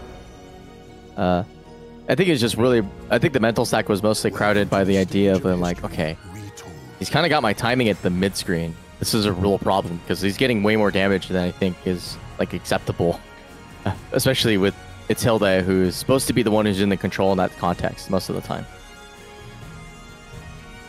All right, yeah, not a spot on the screen that you would expect to see Hilde lose at. Yeah, exactly. Usually Hilde kind of dominates there. Let's see, Unlucky versus Infectious coming right up. I'm looking forward to this. Did we see this earlier? I want to say nay. We must have seen a different Ivy, right? I believe that was Siegfried. No, it was a different Ivy, a different Siegfried. It was different Siegfried. It was yeah, it was Juice. It was yeah. Juice. So now he's got to go against a more, I would say, classic style of Siegfried, which is actually, I would say, So like the way that Juice plays right now is they use options that are kind of uncharacteristic but very powerful, but they're basically not guaranteed as much. Whereas Unlucky runs a more traditional offense where it doesn't do as much damage, but it's more guaranteed in most contexts. We'll see. This is... I'm not sure if this stage is good or bad for Unlucky. I think it's better because... You don't want to get cheesed by reverse ring outs or ring outs in general, but this is a lot of fucking space for Ivy to run. Like a lot of space. Yeah, this gives her a lot of space to work with, but Siegfried can contest her in a lot of spaces as long as you're not like basically free to the ground throw, right? If you're free to the low throw, then okay, whatever. But if you're not, they don't have any real way to cracking you open, so then you can take your turn immediately after blocking like 6-6A, get in there real fast. Ooh, nice. Good counter hit there. Already coming out of Infectious, pushing back towards the mid-screen. Yeah, so I'm starting to try to establish up close, but Infectious is already winning the neutral really hard. Unfortunate. Not having a really long range RE, which I guess I'm glad he doesn't have. That would be really dumb. Not everybody has to have Sass RE where it's like 14 miles Hey long. man, why are we, come on, man. Why I know where your point of reference is. It's huge. It is massive, bro. Okay. Nice. Yeah, get in the clash and do immediate A slide B, base hold B, base hold K. Expected to get the cheese. Oh, and they do. Letting go of the button. The fromage, bro. But speaking of cheese, there's a stinky block of Limburger in my pocket with that While Rising B. Soul charge. I wonder what you do after that was interesting. Yeah, just stay grounded. Nice. I think against Siegfried, that's dangerous. He's got some dead traps. And A slide B just turns into a hell of a time. Yeah, base hold K. Like, if he had just random base hold and then press K as soon as he saw you whip that shit, you were on the ground for the rest of the round. You weren't getting up. Yeah. Okay, good RE. Yeah, a lot of these wake up REs have not been working out, but that is the first one we've seen it actually work for Infectious. He does get a lot of it. Yeah, gets a lot of meter and gets a free soul charge, basically. Okay, so he's trying to go for the base hold anti-6-6A game plan right there. That's really important. I think that might actually come into play later. But you know what? Pancakes for breakfast. Okay, Infectious back on 2 sticks. Oh, doesn't he use the base hold there? No, not again. Yeah. I think he's threading it closer to mid-range, probably to like kind of get sort of like a pseudo option select with being in the dead zone and being able to just kind of be like safe, cover both options. Because I think you can't just like run up base hold. It's really difficult because it's a little bit slow on the transition. You also probably don't get anything from that far away.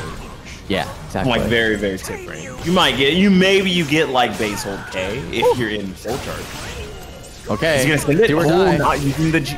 I'm surprised to not see him use it. No, dying with the bar meter, but now it's 2-1, so not too bad. I thought he was gonna maybe go for a soul charge in that mix-up situation, but instead of holding on to both these bars of meter, that's a really good counter hit. The 6B on counter hit, able to attempt a mix-up there. Doesn't get anything off of it. They're trying to get the broadside of the barn there, trying to deny step. The block there. Hey, is that gonna whip punish? That's a whip punish. Yeah, that is a whip punish. Before Ivy can get up, nice. Does 1 bar of meter to work with here, puts Ivy right above guts. He could do it again. Oh, I thought he was gonna do it again. I was getting excited. Okay, soul charge out. This isn't juice. No. Oh, that would have been the right play as well. Yeah, because I believe that is a. Oh no. Yeah. 2 of them. Okay. Ooh. Oh no, he's gonna die. Oh, he blocked it. Oh, but then the 2A, the extremely long reaching 2A. Oh my god. That's from Infectious. Oh. Yeah, just like unlucky, kind of getting unlucky here with getting hit by tail ends of strings in situations where I think he has the correct read. We'll see if he's able to scrap it together here. Okay with the stage though, which I think that is fine given that he did some good stuff in neutral. Yeah, good wait out. Yeah, a lot of buttons being pressed. Again, that same sequence. Yeah, he tried to do it again, but this time using the 3K to challenge it, not letting Infectious get away with the same sequence 4 times with that. Big fan. Yeah, I like how Unlucky played that. Immediately noticing his opponent smashing a single option to like frustrate him, but then chooses a faster toy to basically break the stalemate. Ooh, nice. Sidestepping around the 6B first before using the Surface Raise B. Okay, so I think Infectious is about to... Might get some insight as to... Unlucky likes to get up a little bit later. Might be start throwing out some death traps soon. Nice, the 6B again. It's a good situation to be in. Uh-oh. Oh, it's a great situation. Yeah, definitely better than the combo damage you would have gotten. Flapjack? Flapjack, yeah. Could throw a better break. Oh, and that is going to could. be a whiff punish. Yeah. I like this. I really do. I think it's a good use of meter, and you know, you get a kill, you get some points, right? Yeah, you get stacks. 5-0. Needs 5 more? No, 6 more. Yeah, if he loses this game, he has a pretty good chance of actually scoring it. Scoring the free Dark Legacy.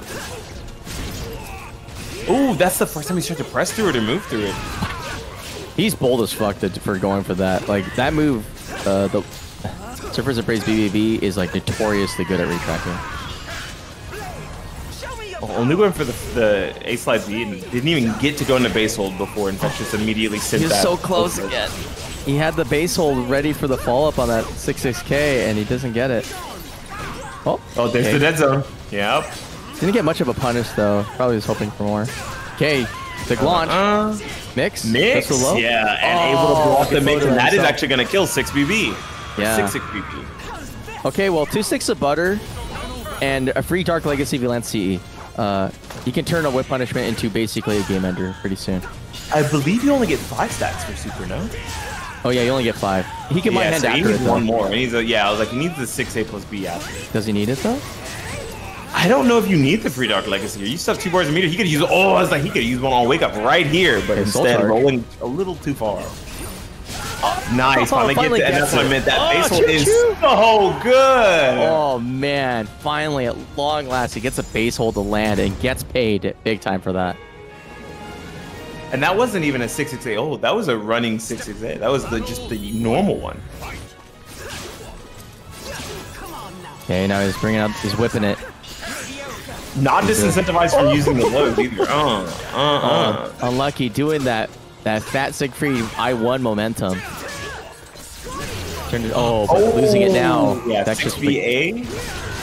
Oh, there's a death trap. Good choice. Yeah, I was like, this was definitely a mix-up if you stay on the ground. Huh? Yeah. It's normally not a good idea because you want to basically catch options because like Dome is like pretty okay on block because it pushes them back for 5 miles, but it's really slow. So if you get whip punish, you just die forever. Double A. Oh, nice! Able to avoid the serpent embrace or the little taste of heat in there. He's in or behind. Nice goes to the mid. He's mixing. And timing catching too. That was a counter hit 2 times. Hey, please don't press this time. Nice. Oof. Nice. Wow. Yeah, Unlucky is just starting to run away with us now. And this looks pretty good because this is the last game of this set, right? These guys are not in losers finals. So this is still a 1st to 2. Yeah. We'll see though. Infectious is pretty good. Can Infectious get the unblockable buff? That's what I'm thinking. It's like, I think instead we're just going to see him finally try to play more mid-rangey because he's been going in and putting himself in situations where he's playing in ranges where Ivy doesn't have the fastest checks to fight to box versus Siegfried A slide B. Nice mid, throw mix up there. Nice GI though. 3 GI, RE. Oh, off axis. And up death because it's a counter hit. You gotta hold both those. It's a bad situation for Infectious. Yeah. And if Infectious gets some momentum back right now, Unlucky's saying no. Yeah, calling out multiple things. Counter hit, counter hit, counter hit. Is he going to be able to steal a turn back here? Another soul charge, stealing a turn. A base hold, I'm telling you. So from long range, I guess you do get base hold a base hold K if you're in soul charge, right? If you're not in soul charge, you probably don't get anything there from that range. Okay. Yeah, can't stand around. That isn't that trap. Opportunity striking for Infectious, just doing the KC, the 2 move. No, that was supposed to be 2 and 4 people's K or 2 and 4 people. Ooh, sidestepping out. What is the 9K? Doesn't get it. Oh! And a low able to close it. Unlucky is very lucky today. That moving low. on to the Nice. losers finals. Yeah, I was not expecting that low. I thought he was gonna do like jumpy or something. Slow lows are great round enders. Really good choice there.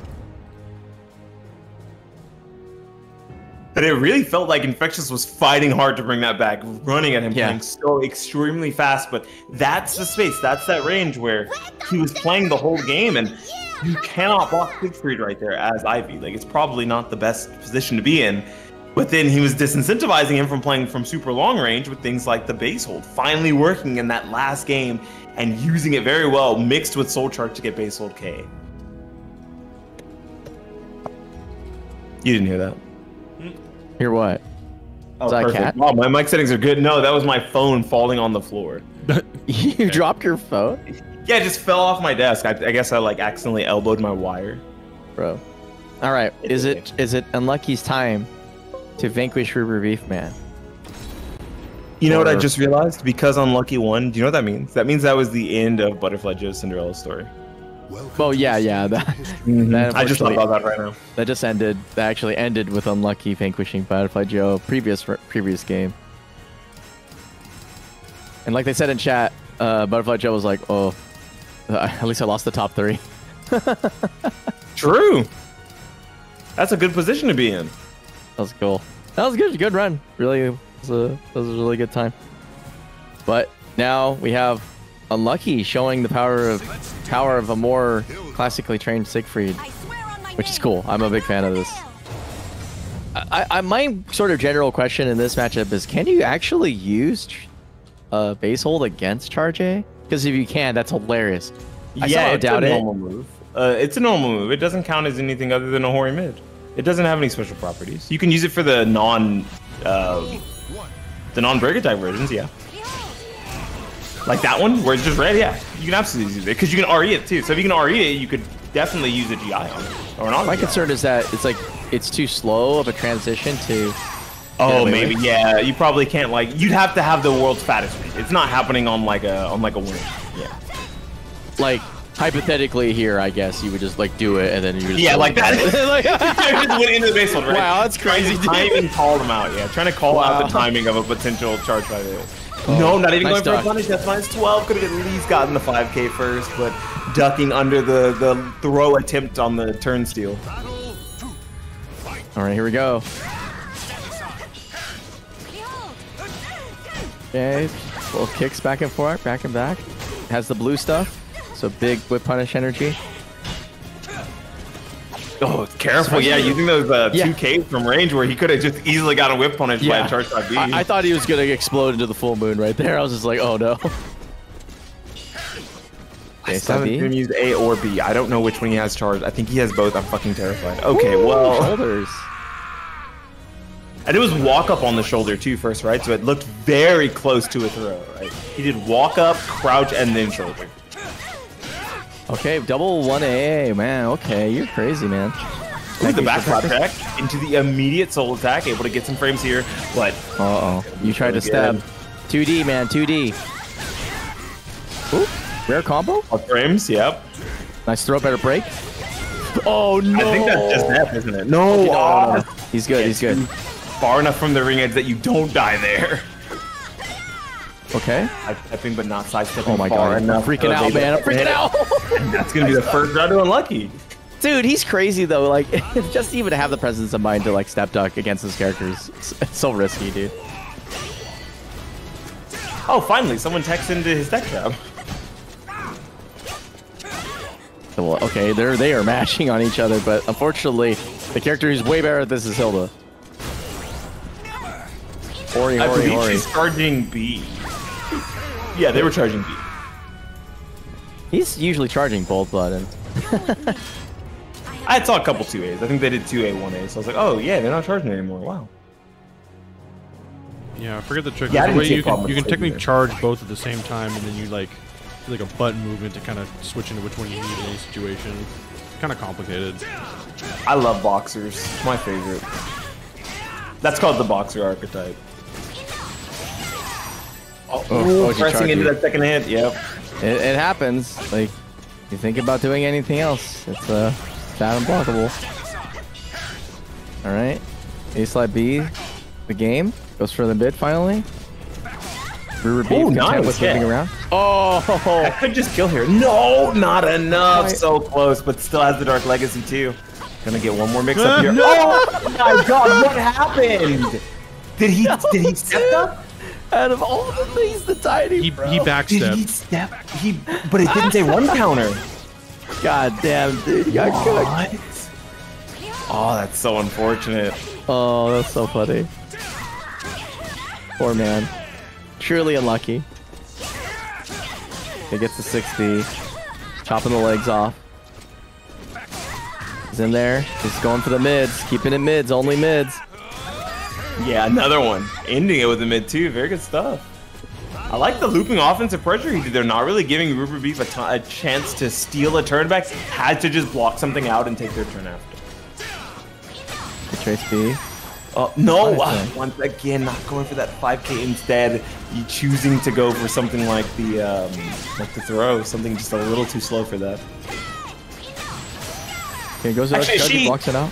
Is she in crouch during that? Is that why he's not going for 5K? Because I know it's minus 12, but is... At the end of it? Yeah. I think this is a block. what? I was gonna say, this is a case of Siegfried's don't punish syndrome. Okay, yeah, that's fair. I'm screaming at the heavens to use an I-12 that's like 0 on hit, and he's like, well, for what? Yeah, for what, basically, yeah. He's like, will you leave me alone, man? I know what I'm doing.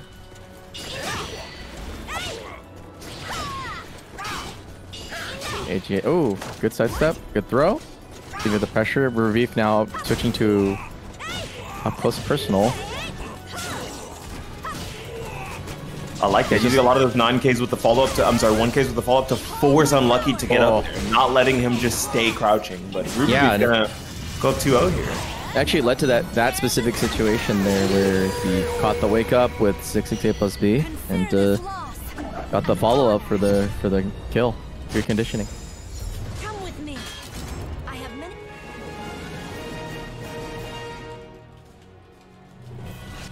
Yeah, we're gonna see a run back in grand finals. This is looking all RuberBeef so fast. He's eager to get back to Zeph. Lucky chopping away. Nice. I like that. Using a lot of the second hit of the string when he sees that it's counter hit, I believe he's actually hit confirming those. It seems like it's possible. Still carrying on his offense. Unlucky is not deterred. Okay, what's your punish here? Nothing. Literally nothing. I think he should. He was going for the AJ punish and got Parsec really hard. I think. Yeah. Because like the way that the buffer works, Parsec's just a little bit different than what you're used to, so it's understandable.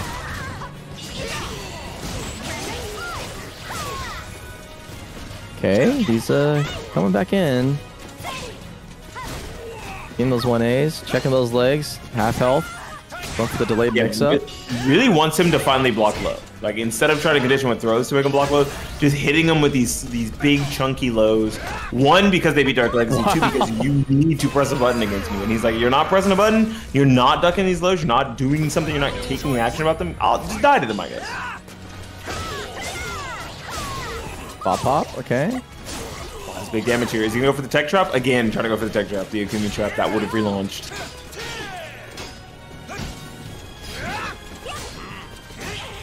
Okay, the 2K. Little small stuff. They're both playing really tiny. Oh, goes for Broker there with the 4 for B, but doesn't get any sauce out of it. RuberBeefMan, timing's still good on the movement. Hasn't been checked yet. There we go, finally. That's 2 in a row, too. Let's see if we can get something else big here. Nice. That's not going to ring out, but it is going to reversal of fortune. The ring situation does not matter. RuberBeef calling out the timing and able to close that out. 3. Oh, only dropping a round or so. That move is so damn good, dude. Can't believe you get C off counter hit for that. She needs it. Smile. If she didn't have it, who else would? Oh, I don't know. Give it a Mitsu. No, I'm joking. If you gave Mitsu a good mid in this game, I think we'd be in trouble. I think the answer is don't give anyone that, but sure. Yeah. If I can't have it, nobody can. Yeah, I can barely even combo into my Superman. You leave me alone. You have soul attack now. You can do something with it. Then in like... No, you can also combo into Super. You can do 4/4 A plus B lethal hit. That'll combo into it. You can do 4A with 3 curses it'll combo into it. Like there's a few options, but like unreasonably different from everyone else. All right. Yeah, no, I mean, it was like, I don't know. I don't think we see Assassin anymore since Fermentress hasn't shown up. So yeah, it's been a while. We're deprived of the. I still haven't sent Nitty the stick yet. That's probably why. I have the stick, like I got new buttons and like a lever on it to make sure that it works, and I double checked it. I just haven't sent it out. I need to get a box.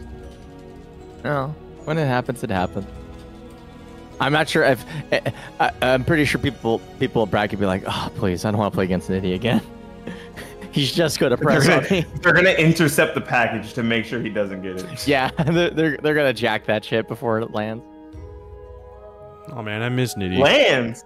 It's all Texas. Believe me, it's true. It's going on wheels. You're right. It's all wheels. You're gonna have to rob the truck like Fast and Furious.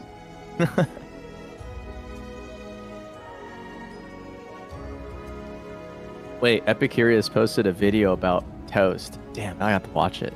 Anyway, that was really random. I'm kind of vamping in my head. What have you been playing recently, Beanie? A lot of Tekken. I got the Tekken King last week. This game sucks.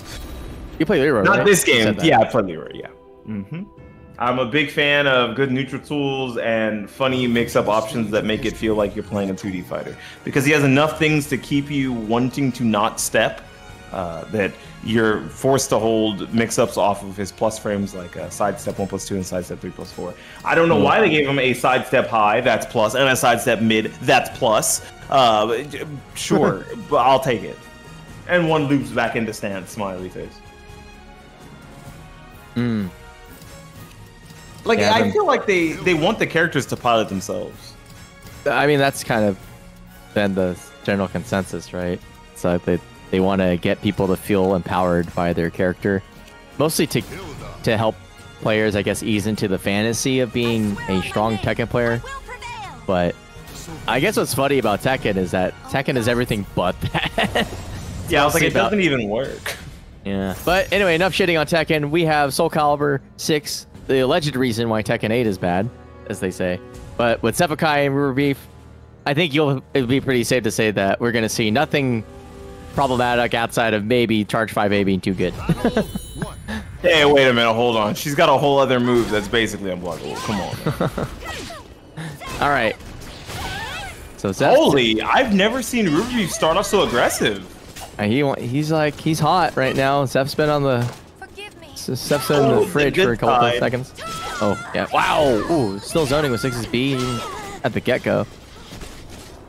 Yeah, I think that's definitely the kind of situation you want to try to avoid whenever you're RuberBeef, is when playing this aggressive, just choosing to like run into your opponent's big options. You want to at least be able to slow down in tempo so that you don't just throw. Oh wow! Throw your life away. That was really good. Damn. Okay, Ruber. See what you got here. Nice punish. One of the few we saw tonight. Wow. Zeph pulling out some interesting tools there for getting a Hori mid. Jumping over, expecting the 1K there. I like that. Dude, he's such a mad dog. He'll get like hit and then run back in. Does it again. He's like, you don't scare me. Yeah, most people like that's take a defensive defensive stance after getting hit, but like Zeph doesn't. Yeah. Granted, he's getting hit by stuff that allows you to because they're like lowers them. So, that was insane. I can't believe that was a fucking punish. What? That was like actually fucking crazy, dude. Dude, that has to be rehearsed. There's no way that he just freestyled that. Oh, the good and she's in like, there? Yeah, like that was, they were making out. Man, someone would pay good money for that. Get on SoulCalibur 6, guys. Me. Hop on SoulCalibur 6, bro. Okay, the 1As. Trying to get his way back in, but Zeph is doing a great job of zoning. Yeah, K47. Or the 5AK, yep. Okay, poking it. Did he get... is his controller... Yeah, I saw him walk forward. His controller, yeah, his controller messed up for a second. I saw him walk forward and then stop moving, and I was like, what happened? One of his 14 adapters glitched. He was like, shit, I gotta unplug one of the adapters. Okay, soul attack. 1K. Goes for mid. Oh, goes for the hard read. No. Like And doesn't even want to spend the meter there, instead just choosing to use the throw to close it out. I like that. So that you end on 2 bars and your opponent only has 1. You can use 1 here specifically for a soul charge if you need to, and then the other one to close out a game with something like the CE. Yeah.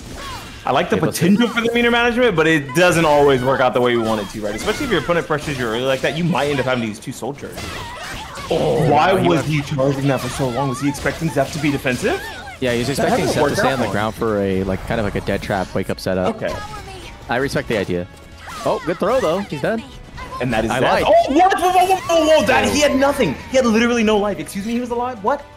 Living on the graces of the Greek gods. My goodness. If I'm not mistaken, 1KK though is safe on block, so there's something messed up there. But it's mid low. Like, what do you mean? I mean, it's low mid. What do you mean? It needs to be unsafe, bro. It's unseeable low. What do you mean? Like, Sauce has 2B plus K, and that's safe. Like, let me double check that really quick though. Maybe I might be spouting lies. Let me check Horseface. Bro, but I have a feeling it's war crime. It's simple. You don't want to get hit by the 1K. You just step into the charge A. It's easy. Yeah, exactly. Yeah, you don't want to get hit by Sauce with 2B plus K. Just eat 3 A's. Like, it's fine. It's -8, man. Anyway, all right, here we go. Happy to throw. This is K. Oh, okay. From downtown. Going for the tech again. Okay. Stay outside of that range. Still want to not stay too close to personal to be in threat range of charge A. I like the game plan from Zeph. Okay, going aggressive. 1A checks. Backs out. It's a scary spot to be in. Yep. Oh, you're still alive here, though. One more mix-up. Oh, this way. Oh, that's going to be able to take it. That was kind of risky from RuberBeef. He was kind of cooked to be blocked that. To be fair, he was basically a chunky mid away from death anyway, right? Yeah, one chunky mid, 1 wrong read, and you were dead. So it's like, I think I could send it here. Yeah, this is Sophie too, so that means that you're getting stabbed. So yeah, you're getting beaten up for guessing wrong. So you may as well just, sometimes play the lottery is fine. Okay, well, RuberBeefMan's running away with this one. Let's see if what a good move. The flag, bro. Flag on the play. I need someone to make a Pride Month flag for Hilde as a custom so I can use the thing. Somebody mod that in. Silo, get on that. Okay. Oh my god, game plan. He's so far. Zeph is like a real. Zeph's gonna die with 2-6 about it. Oh shit. It happens to all of us, I guess. But that is 2-0 so far in the non-reset. Uh-oh. Yo, RuberBeefMan is speedrunning. He's like, listen, it's time for you to go to bed, old man. Welcome to the No, if you really wanted him to go to bed, you would let him win. So we could only have 3 games. It's too late for that now. So I guess at this point, you have to commit to winning this first set. I wonder if he's gonna switch to X if he loses the reset. We'll see though. I still like watching the Sophie, mostly because I'm like super infatuated with the way he plays spacing and what he does when he watches people walk back in on him. Nice. 2-2-B. This is already feeling like a different set. This is good. Not able to use the 2A there that time to check out, which is good. Blocking the low, getting the 2A as a punish. Okay, well, look, if 1K is going to track like that, that 1K, yeah, maybe it should be unsafe. 1K is a little good. Okay, nice stuff. Nice. Good throw. I didn't know 1KK was that good. I might play this character, dude. Dude, I'm telling you, man. Hilde's messed up. You like boxer characters, so you probably not I don't, but I love 1KK. I just watching that move, I'm like, ooh, this move's kind of good. Okay, 3A check. 1K again. Kind of wiggling around. Sophie trying to play that mid range. Okay, slowing down. He's trying to find something big here, and there it is. He was definitely looking for something big on approach from RuberBeef. That was unfortunate that it dropped, but definitely got a lot of damage there and put him towards the wall, but able to reverse the situation. Dude, he's big damage and pushing him towards the wall. Uh-huh, and he still gets the Yoki. What's the Yoki gonna be? Oh, he gets. Is that gonna get away? Okay, oh no, I was worried that he was gonna get farted on. I'll be honest with you. There was a moment. Yeah, I was like, I thought he might actually just be slightly too far. I thought he might like get away and then use back turn B plus K. I thought that's what was gonna happen. I thought that like the shoulder charge, the second part, was gonna like take after the C animation started. It would just take him from behind, and then we would be like, "This game sucks. Go play DOA." I would say go play VS. That's what I would say.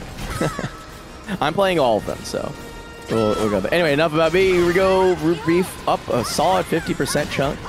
But nice 1K. Yeah, 2-time on the tempo 1K. Nice. And I love it when players are at like that level of Yobi where you could just use the same move over and over again and it kind of works. Yeah, do you remember when we had, I think it happened before, where we had a 1K counter from Jeff. It got to like 50 or something. It was pretty good. Nice duck. Great play. Yeah, another one. Let's see if he can get a big punisher like he did on the last. Oh, he dropped it. He wants something different. Okay. Pressure's on. And Nice, the okay. 2K to close it. 2-1. Dude. Zap. Yeah, like you said, he mutated into a different dude.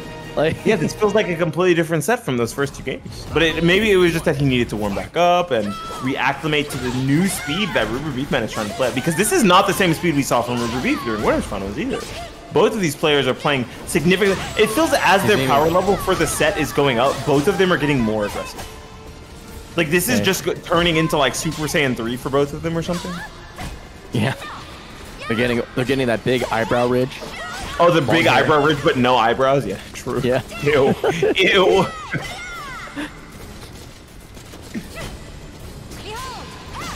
Oh, content to block it out there. Let's see if he goes for another 1K. Yeah, I was hoping to get a tempo 1K there probably to get the knockdown, but not able to. Still attritioning his way all the way back. Jesus Christ. He brought a lead from like the brink of death all the way back. Oh, from small pokes too. And minus on hit pokes, by the way, like with all the lows. Like this is the kind of stuff that like, it's hard to do that. Most people don't have the strength of will to be that aggressive. Oh, nice. Nice. Able to sidestep through it with the 2-2B. Oh, Seth looking pretty good right now. Even though the health is kind of equal, the momentum is definitely shifting towards his end. Oh my God, he's getting it. 1Ks again. So many 1K. I don't know if he heard me make the joke about the 1K counter. We don't have it on screen, Zeph. There's no 1K counter here, bro. I promise. Oh, that was clean. Jesus Christ, man. This guy is cracked. The 8B was the perfect choice for the throw with. Oh my gosh. That beats throw and that beats 1KK there. I'm like Tord. A part of me doesn't want that to go away. But when I play other 3D fighters, jumping doesn't whip on throat most of the time. They either turn to attack. Oh yeah, true. I guess no. In Tekken, jumping whips on throws unless you're fighting a grappler. That's true. This is a Namco thing. Ooh, that feels good. Yep, able to get a big whip punish here and use that to disadvantage. Okay.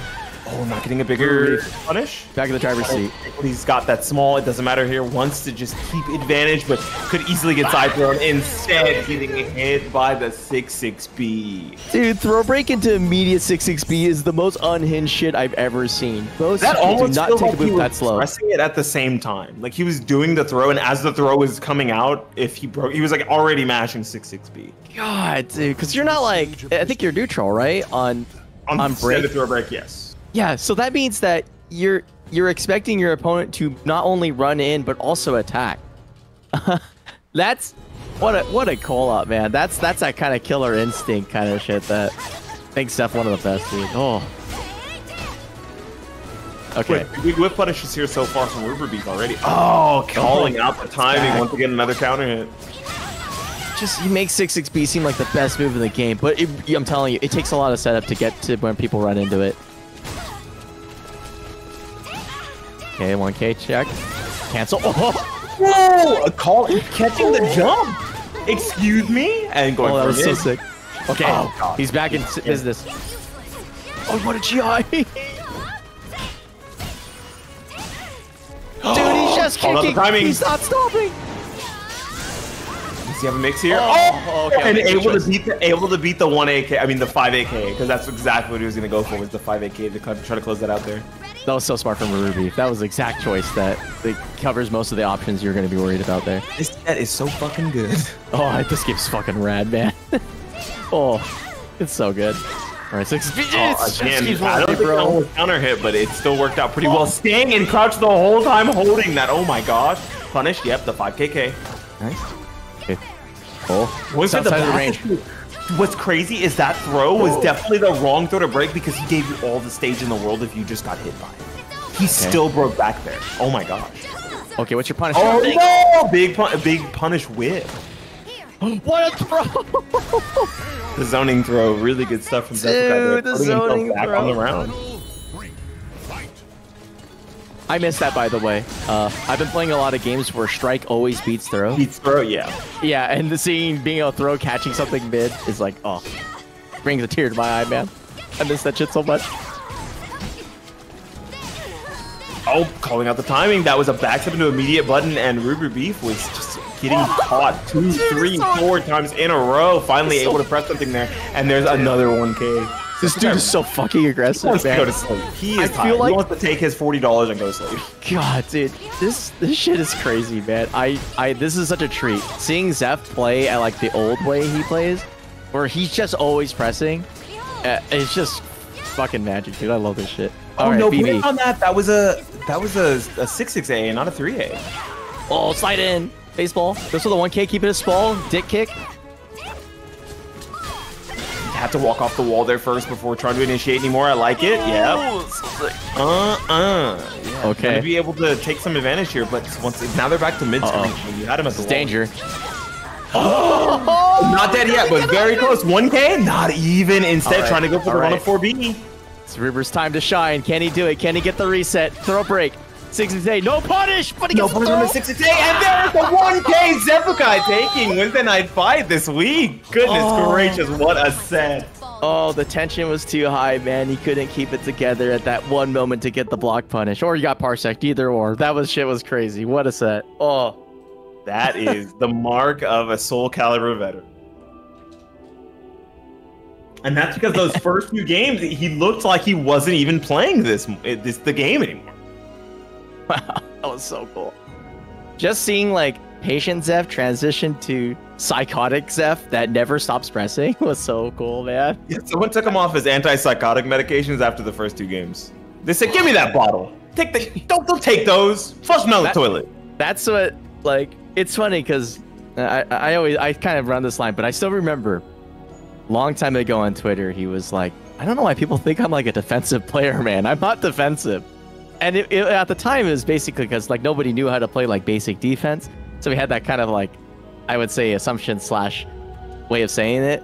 But this one, I could feel it. It's like, oh, when Zeph starts ramping up, you literally have no time to think about your turns. He's going to very keep going. easily becomes a snowball. Yeah, It's it's definitely so a snowball. cool, man. Holy shit. Yeah, he's very awkward to play against. Like, you really have to think and pay attention.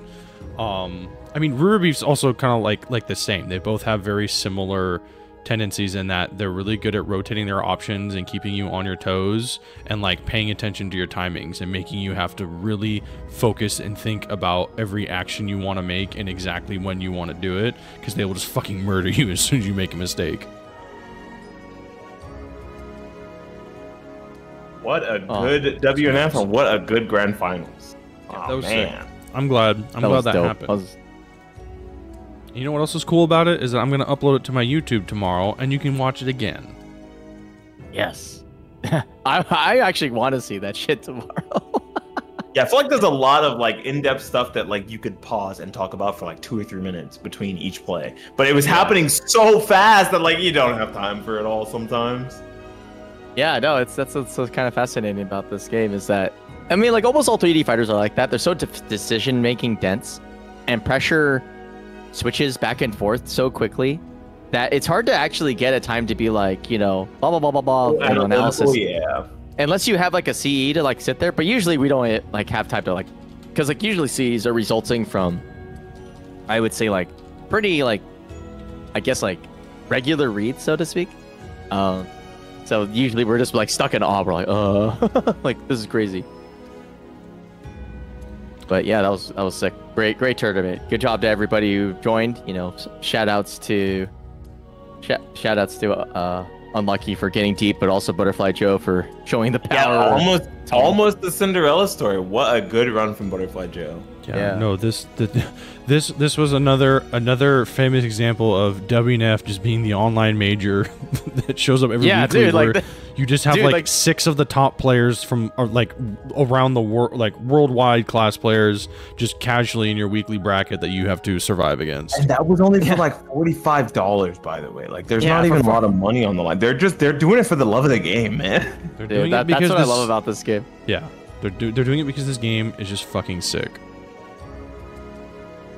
All right, without further ado, I'm gonna pay out the Matcherino really quick. And do we have any announcements? No, just again, Core Values is this weekend in Portland, Oregon. VS Fighting also happening this weekend in England. I still don't remember exactly what city. Beast in the East Bite is next weekend. Yes. And don't forget that Vortex Gallery Online is going to be happening September 14th. So make sure to sign up for that. I think the Bad Bad Kitty's Dr. Psycho tournament series is also still happening, and you can join into that if you're still interested. It's a weekend net play tournament. You all want those. You should play it. Yeah, if you want to sign up, I was late last week. Yeah, no, yeah, if you're more interested in net play, there's definitely some net play tournaments on there. Yeah, I think that's about it. Again, I just mentioned before that if you missed any of these matches and want to see them again, I do upload all my VODs to my YouTube channel. So if you're following me here, you can go follow me there as well. Or if you're not following me either place, I would appreciate just go ahead and follow me both, because why not?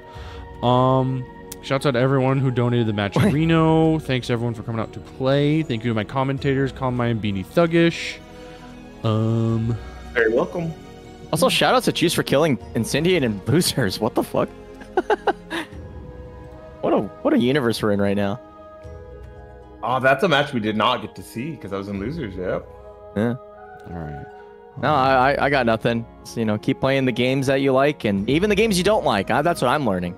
It's like, don't trust your gut. Don't listen to Twitter on shit. Just play games and beat people, and enjoy fighting games because I don't know.